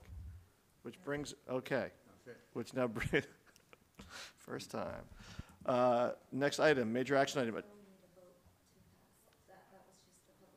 Right, and now we're going to talk about the resolutions. So now we have to adopt resolution number 1816, Supplemental Employee Retirement Plan. And I believe we have a guest. We do have a guest. So I'd like to welcome Dan Keenan, Senior Vice President from Keenan Associates. We're very excited to bring this forward before the board. He's going to give an overview of the proposed Supplemental Employee Retirement Plan, and when Mr. Keenan finishes, I just want to make a few comments before the board considers the resolution. Very good. Superintendent Durante, Vice President Keen, board members, we're pleased to be here tonight. We're very excited to be able to work with Santa Monica-Malibu Unified School District. What I'd like to do is provide an overview of why the district is providing this type of program, some of the details as far as the economics of the plan, and then a little bit of the enrollment process that will be provided by Keenan and Associates in order to help your employees make an informed decision that fits them the best. So as we look at these types of programs, we look at particularly why these plans are done. Keenan has been working with school districts for over 30 years in offering these types of programs, and these things are key upon school districts planning, addressing declining enrollment, proactive staff planning, comprehensive long-term compensating long-term employees, and really enhancing the economic flexibility for the district and the individuals. We look at a district and the viability of a particular program that would be offered, and we've broken out the 5 different categories of employees: certificated, child development, teachers, certificated management, classified management, and we look at the viability as far as do we have numbers of people in those particular categories, and the answer is yes. We have teachers. We have 102 teachers that are 55 and above with at least 5 years of service here in the district. The average age of those folks in that particular group is 61 and a half, so again, the interest should be very high. Years of service is at least 23 years of service for those folks. We also look at your classified group, and we're looking at 221 who are eligible there. Average age there in that group 55 and above is 62 and above, and the average years of service is just a tad under 20 years. So as we look at the number of folks that are eligible and the number and the ages of those folks and the eligibility for this program, which is a voluntary program, we think that it'll be quite successful and there'll be a high level of interest in this particular program. Mentioned this is a voluntary program. There is the employees will be invited to group orientation meetings, individual counseling sessions, and when they attend these meetings, and especially when they meet individually with their counselors, there's 9 different ways that they can take their benefits, and it depends on the individual's needs. The cost to the district is the same. The formula that we're using is a formula based on 80% of salary. That is going to be the contributions to the annuity to purchase the various monthly benefits. As we look at the incentive here, there's 9 different ways that individuals can take the monthly benefits. The first 3, 1, 2, and 3, are our lifetime benefits, or some version of that. Typically, we're looking at people who, in many cases, say, gosh, I'm ready to retire. I know this is the time. I'm 60 years old. There's longevity in my family. And so they look at a lifetime benefit, for example, in this case, of $359, and their incentive based on a salary of $93,000. Other people are married, and so they would probably take a benefit that is joint 50% survivor that would provide for a spouse in case something happens to them. And then the third lifetime benefit is one in which we have someone who's very healthy, they're going to live a long life, but they have an avocation like skydiving or something. In case their parachute doesn't open up, there's at least 10 years of payments that are paid to their family. Benefits 4 through 9 are the most popular benefits. And those benefits are paid out, accelerated benefit paid out anywhere from 5 to 10 years. Probably the majority of the folks will take the 5-year payout, which is 60 payments. And in this case, the average for the teachers is approximately $1,250. So you can kind of see the numbers. And again, each individual will sit down and with the counselor and decide what's best for their individual needs.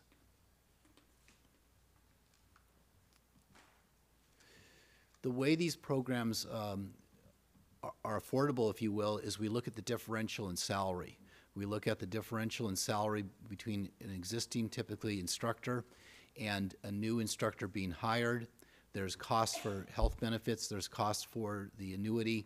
And so typically there'll be a savings. We look at that savings over a 5-year period. The next slide, we break out the savings, projected savings per each one of the groups. The first 3 groups we look at are the certificated employees, and we're anticipating, as far as teachers are concerned, approximately 25% of the eligible teachers will retire, which would be 25. 7 potentially would not be replaced. We're looking at a minimum participation of at least 20 teachers, and over a 5-year period, we're looking at about $1.6 million of savings due to salary savings. Child development, we basically break even. With certificated management, assuming one is not replaced, there would be some savings, a little under $400,000. This is contingent upon having adequate savings and or at least 20 teachers retiring with this program.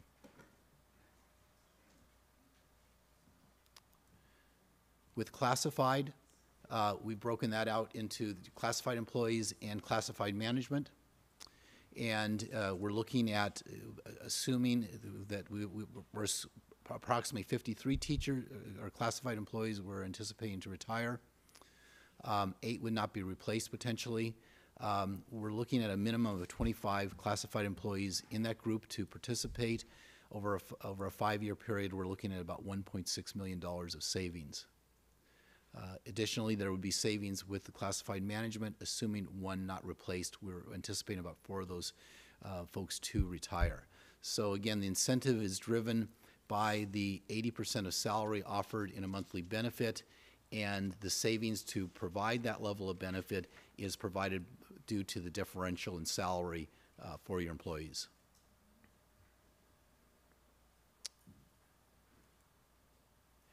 As far as the process, there's approximately a 40-day window period that will open up. And in that window period, and we already have tentatively scheduled the facilities, there would be group orientation meetings where teachers, classified employees, management employees would be invited to come to those group orientation sessions. We go over the general provisions of the program and talk a little bit about health benefits. We also have invited CalSTRS to participate, and in some cases folks will be talking to CalPERS in order to gain the information that they need in order to make an informed decision. To these meetings, we invite the employees, but we also invite their spouses and/or financial advisors who may want to come and help them with this decision, because it's a big decision. It's important. I would say 100% of the people who take the plan are happy with their decision. So the group orientation meetings are provided as a service. Then For further clarification, there's individual counseling sessions. Those sessions, folks would sign up for a 30-minute session. They would go through the paperwork. They'd look specifically at what the benefit is for themselves. They discuss their particular needs, and at that session, they would be able to get any questions answered that they might need. In addition, after these meetings, if people have questions, they can contact us. We will answer their questions as best as possible. And again, we really want to respect their decision and the process that they're going through. Again, we talk about that STIRS and PERS will be available. As far as the timeline is concerned, we're looking at the board to approve the plan this evening. We've already scheduled both the individual and the group meetings. Announcements will go out hopefully tomorrow, and folks will know January, first part of February, who's retiring, and at that point, a final cost analysis will be done, and the employees will be able to kind of start the process of saying goodbye to the district, and you can have a party for them, and they will begin benefits in August, their first benefit payment. This benefit payment is on top of their STIRS or PERS benefits as well. Any questions? I think we hit it in a speedy manner here, so. I think we've all been through this in smaller groups before. Thank you, Dan, for the presentation. Full disclosure, because this is John Keene Reminiscent Night, Dan and I were roommates at soccer referee camp a few years ago, so the small world continues at this meeting. One more and you're Yeah, gonna it's be just out. it's the strangest evening ever. We figured that out at FOC last week. I know you from somewhere. Yeah, we're like, huh? The question I have on this, and I'm gonna jump in first if you guys don't mind, is the fear that I've gotten from people talking about this is if too many staff members want to take advantage of this offer. And once we offer, we can't pull it back. So if we hit 40% participation, when we're looking for 25% participation, that's what we have to work with. We can't say, you last 15% don't get to take it. So the only lever that we really have as a board, bless you, is to work with the number that we're putting up as a percentage. And I know when we all had smaller group presentation on this, we looked at numbers of 70, 75, and 80%. The numbers aren't too dramatically different, other than psychologically whether you would want to take advantage of a number. So the question I have, I mean, for you, in your experience of this, what difference do you see between an offer of 75% or 80%? It's hard for you to project, but looking at a district like ours, is it a realistic fear to think that too many staff members would take advantage of this, this offer at an 80% number? Yeah, as far as what the percentages are, typically at 80%, we're looking at about 25% participation. That's been our experience. When districts typically will go with a 70% offering, it seems to really fall in line that that they get about 22%. That's pretty typical. I would say that a lot of districts have, for a while, districts were doing these plans regularly. This district has not done a plan in a while, and what we're finding probably in the last year that we've probably gotten 25 to 30%, but that's really the tops. I would say in areas that are more urban, that we've had some higher participation than that, but most are in the range of about 25 to 30%. Well, you asked my question about, I mean, my question is the same, and I think probably that's what most people are nervous about, which is, what if too many people? We don't want to destroy our district. Well, we brought this up in our small, I'm going to ask maybe Dr. Dradi or Dr. Mora, is you're the ones who will be tasked with, and Dr. Kelly as well. We don't want to lose too many teachers because then we have to replace teachers unclassified. So what opportunity, crisis opportunity, how are we as a district going to face this if we see too many staff members wanting to go? So, I mean, I think, again, there is, it isn't very common or routine for Santa Monica-Malibu to offer a program like this. I think that when we took a look at the number of eligible candidates within the classification groups, the average age, it really felt like the time right now is now to offer something like this. It provides an opportunity to honor those that have made a long-time commitment to the district, as well as also envision some kind of savings that allows for other kinds of potential. One of the things we haven't done particularly well that we need to improve upon is to align our staffing with our declined enrollment. We haven't done a great job of that. We've leveled. In some cases, we've actually increased staffing, even though the number of student population has declined. All done thoughtfully, but I think that's something we're committed to taking a look at that. We just felt like this is the right opportunity at this particular point in time. I think we do recognize that we're going to need to prepare to be doing a robust recruitment effort should we get really a high interest in this. We'll know very soon, probably in January, we'll know kind of what the thinking is, and first of all, if we're going to hit those minimum thresholds, and how much higher beyond that we might be, which then will make us really thinking about the recruiting and retention strategy. Yes, the concern that member Keene brought up is a valid one. I mean, I think strategically that's why we have to make sure that we know by December what we're dealing with. And the fact that if we have people leaving that have historical knowledge about this place, that concern is valid. So I think what the way I'm looking at this is, if we are early enough, and if we have a lot of ideas for education, I think that we can seize this as also an opportunity to reimagine.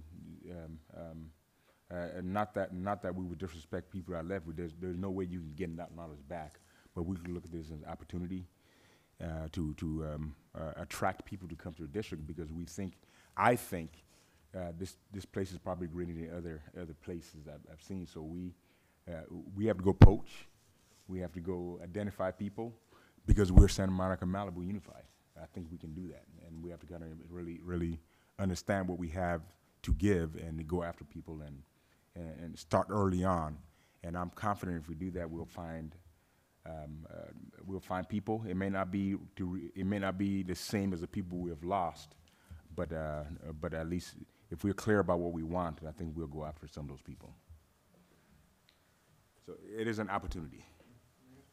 No, one question. But prior, I guess, my question to you is, will you identify at least a more closer percentage of employees that we're talking about, so that then the board will vote to move forward with it? Or are we saying we're going to move forward with it now? I was going to say, Dr. Kelly or Dan, if someone could give us the timeline of what you're asking us to do now. Okay, so what we're asking you to do is that before you in this item is a board resolution that details the supplemental employee retirement plan. If in that there are two numbers, one is 20 certificated staff and 25 classified staff.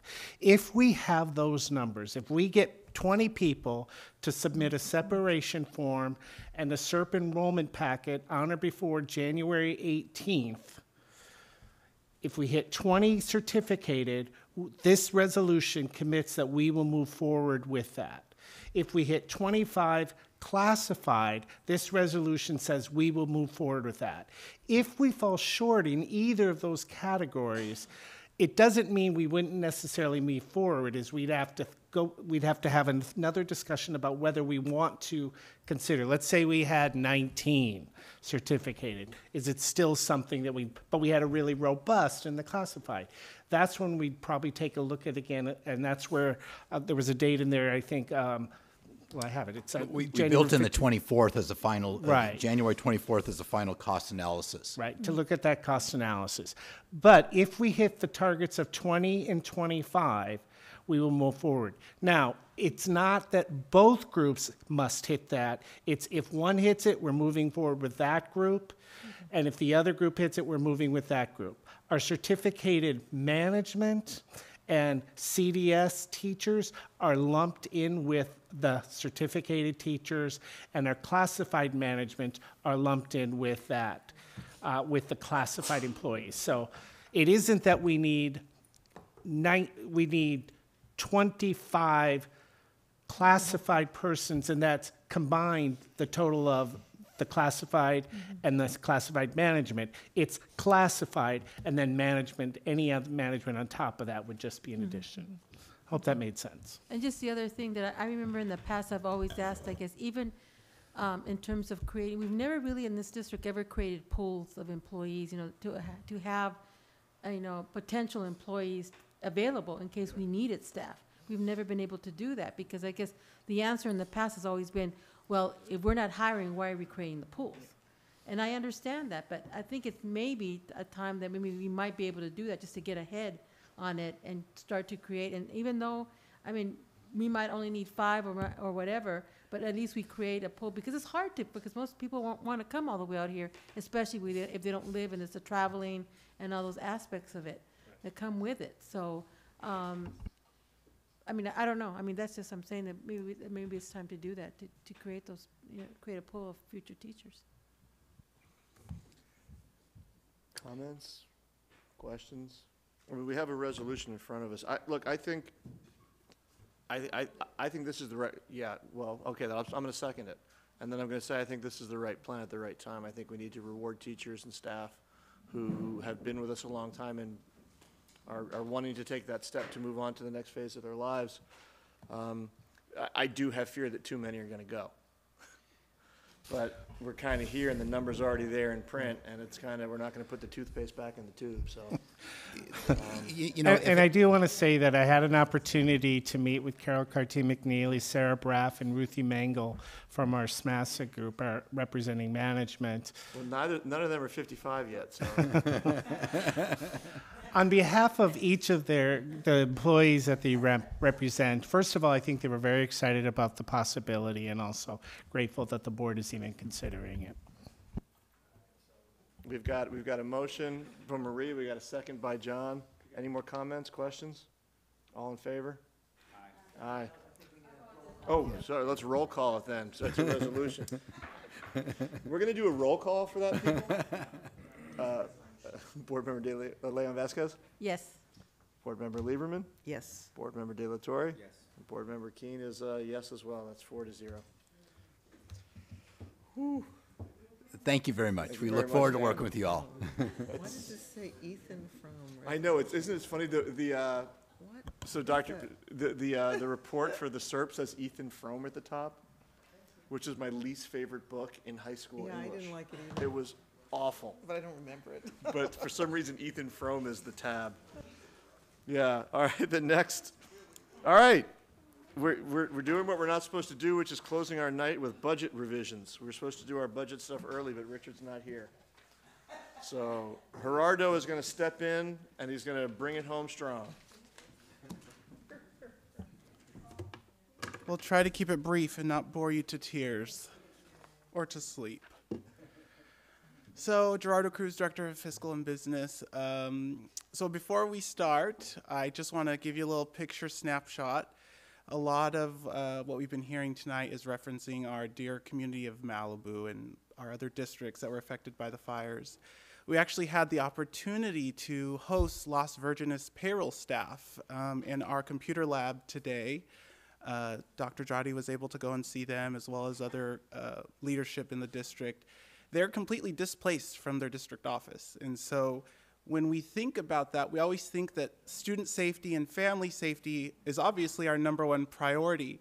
But I think the thing that we sometimes forget or fall by the wayside is that business operations have to continue.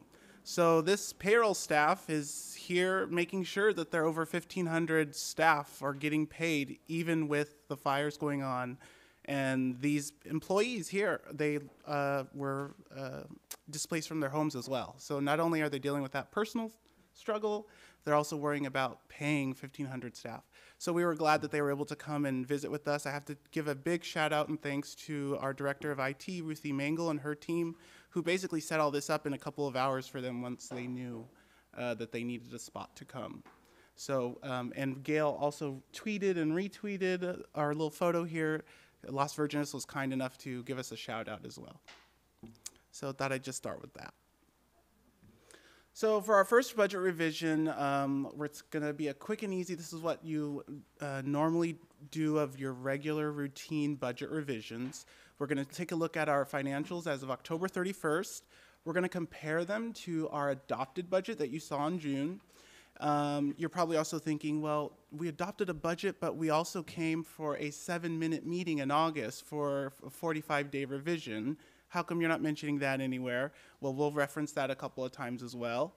We'll look at major changes in the budget, and then once we're all said and done, we'll do a board. You'll have the opportunity to approve the budget adjustments. So this is a lot of numbers. I'm not going to go through every one. I'll just point out the highlights, and then we have a nice quick summary page on the other slide. If we're concentrating on that changes column, about the third one down, we see a fancy $1.6 million number. That was one of the major changes that the Board of Education approved in the 45-day revision in August. We had a decrease in those funds by $1.6 million, and that was because we lost money from our one-time discretionary funds that the governor took from one pot to fund the LCFF formula. So that was one major change that we had during the 45-day revision. We also go down to the bottom where we see a $900,000 number in the negative. It says transfer out fund 121314. We took board direction on moving that that was the food services kitchen equipment, along with the child development contribution of $200. So it was $700,000 for the food services kitchen, and then $200,000 for child development. We're funding the food services kitchen out of a different fund, our capital facilities projects, and then the child development fund is self-sustaining at this time, so we weren't needing to contribute an additional $200,000. So of all that, those are the two main pieces. If we go to our summary page, the next slide, you just heard a presentation on project-based learning. And so one of the major increases that we had that was planned for was an increase in certificated salaries, and that was due to the district's instructional framework components, one of them being project-based learning, where we were basically increasing a lot of the hourly wages so that we can have project-based learning teams, we can do other components of our instructional framework, and you see those outlined here mostly in the way of teacher hourly salaries and teacher substitute teacher salaries. So if you're wondering, well, that's a lot, $912,000, that's a big chunk. But that is planned for, and as you can see, if you go down to this decrease in books and supplies for a negative $643, a lot of it is just shifting from supplies to salaries. It's not really impacting the bottom line budget too much. Okay, any questions before moving on? All right, so that was the unrestricted budget of your general fund budget. This next piece is the restricted piece. This one mostly talks to programs that are restricted. Those are federal funds. These are state funds that are restricted that have a specific purpose. If we move on to the summary page, we can see that a lot of it is an increase in our PTA Booster Club and gifts. We had a $1.2 million increase. One piece that I do want to shout out is the $54,000 decrease in our general fund contribution to special ed. One of the big pieces of that was the savings that we get from vacant positions. That was in the amount of probably $138,000 that special ed has saved because of vacancies in their department, whether it be teachers, paraeducators. We just have so much vacancies, we can't fill them fast enough. So obviously during that process, we save money. In the same token, We also increased in health and welfare benefits in the tune about $70,000 in this particular category. Remember, the Board of Education approved a change in the benefit contribution plan, and so we're starting to see the trickle effects of this. And a lot of it, you'll notice in the health and benefits categories, it all looks like it's decreasing, and you'll think, well, we just increased the district's contribution. We'll actually see that increase start to come to fruition in the second and third revision once people get through open enrollment and they start seeing where we can see exactly where they land as far as their plans, whether they're single plan, a family plan, and once the new rates are used in January of 2019, the new rates that CalPERS published. Okay. So those are the highlights of this particular restricted fund, the 1.2, the savings in special ed, and then we also have a $1.7 million increase in books and supplies and textbooks. That's part of your guys' regular plan to keep an amount of money in the textbooks for any new adoptions that come about during the year. Any questions on the restricted general fund? Okay, so moving on to the other funds, we have the adult education fund. I'll point out one area here. It's in the local revenue line. In the change line, you'll see a $25,000 change. If we move to the summary page, we can see that that came from a donation from the Dollar General Literacy Foundation. That was a donation to the adult school from the Dollar General. So correspondingly, you see their budget increase in supplies by about $70,000. Obviously, $25,000 of that is the donation from the Dollar General, but these are just other areas. They're doing a $10,000 increase in textbooks for the adult school, which they haven't done in a couple of years. That's probably for a new textbook adoption. And then for contracts, they're doing an increase as well for independent contractor. So we're very fortunate that they were able to get that $25,000 donation. Any questions on adult school? Okay, moving on to child development. Child development, as we mentioned before, we can see on that change column about the third number down on the right, we see that we decreased the district's contribution by $200,000, which is again one of those items you approved in the 45-day revision in August, and that was because child development has a surplus, which hasn't happened a very long time. And so that was one of the pieces that we were glad to see. Also, you'll see in the official first interim report that comes back to you in December, we are planning as of now to not include that contribution in the out years, but obviously if things change, we are obliged to make that adjustment. So here's one of those examples where I showed you, if we look at the employee benefits line that I referenced, we're seeing a decrease in employee benefits, and you're thinking, okay, that's not what we approved. Again, it's because benefits are still settling. We're not yet using the new established rates in January that were published. So again, you'll see those come back at different numbers in your second and third budget revisions. Any questions on child development? Okay, those are what we just described, going over those. Fund 13, the cafeteria fund. You heard from Director of Food Services, Richard Marchini, and how optimistic he was about his contribution of $900,000 being less. So we are actually keeping the $900,000 in there for now as a conservative approach. But as the second and third budget revisions come about, we will adjust accordingly.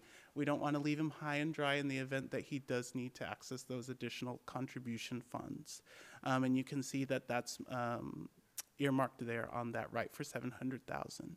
For food services, we do also want to point out there is one correction on this second page where it says $40,697. That actually should match the first page of $129,544.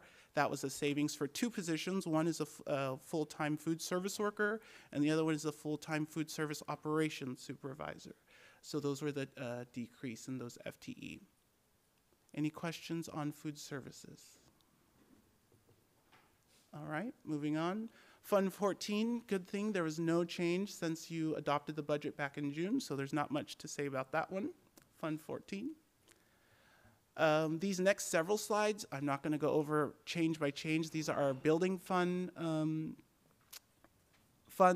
building fund budgets, and these are for all of our bond projects. They have a lot of movement going on, which is normal for these, and so I couldn't even begin to tell you where these dollars are moving. We had to call Carrie up here, and then we'll be here all night. So, oh, dang it, I didn't see him. I thought he left. So I'm just going to breeze through every fund that says building fund. You can take a look at those on your own. If you have any questions, feel free to let us know. We can get back to you on those. There's no descriptions. Fund 25, Capital Facilities Fund. These are developer fees. There also has been no change since you adopted the budget in June, but I do want to point out that we are in the process of doing a developer fee study to study whether or not it is appropriate at this time to increase our fees. That is slated to come to you probably late February. We actually have, I forget the vendor. I think Eric Hall and Associates. Yes, Eric Hall and Associates, who's working on that for us. Okay, so there's been no change for that fund. Fund 40, this is where the kitchen, food services kitchen money will be coming out of. But again, you don't see it here as a change because we decided again to take the conservative approach so that we can actually see what funds are being used and make those adjustments in the second and third budget revisions. That'll be the capital outlay? Yes, the that is 6,000 line? Okay. Yes, that is correct. Capital outlay for the equipment pieces that become fixed assets. Okay, but again, that wasn't noted on this change as of now. We thought it premature, and we took the conservative approach to adjust in the second and third budget revisions. Fund 71, there's also been no budget changes since the adoption. We're proceeding with our OPEB fund as approved in June. So this was your first budget revision. You have 3 budget revisions during the year, which are separate from your interim reports. In December, you'll have an actual first interim report. That's at your December 13th meeting, and you'll review your current revenue, your current expenditures, the impact of your multi-year. We'll take board direction back on what budget adjustments to make for second and third budget revision. And at that time, we'll also have our auditors here presenting our 2017-18 audited actuals, where you'll have to approve their audit report as well. So there's lots to come in the first interim as far as budget. Any questions? Great. Any questions from anybody for Gerardo? You were so thorough that no one has any questions. All right, good. Thank you very much for the report. We really appreciate it. Thank you. Which brings us to 2 information items, which I just sort of say we have 2 information items. Do we need? A motion to accept the revisions? Oh, we need to do a motion to accept the budget revisions. Second? Is this a roll call or a vote? So Maria, motion, Lori with the second. All in favor of accepting the revisions? Aye. Opposed? So that's 4-0. Information items we've mentioned. General public comments, we have none. Correct. Board member items. Ooh. Oh, we do have a, oh. I'm well, sorry, I don't think I filled out the proper. If you could do me a favor, when you're finished, please fill one out so we have record of it. Absolutely. Thank you. Thank you. My name's Sarah Bradshaw. I'm here on behalf of the California School Boards Association. And I was planning to come tonight just to come and celebrate and say what a great job you did on the bond effort, and congratulations. You must be terribly proud. And I know, having sat through a number of these meetings, how much work went into it and how much the community contributed and so forth. But obviously, you folks are caught up in the middle of the firestorm, and just want to let you know that we've got resources on our website. I'll be sending that out to you. Obviously, we've got others across the state who went through this last year who are going through it now in the northern part of the state. And CSBA has been able to assist those communities in the past and would like to do so again. Anything we can do to help, we're here to help.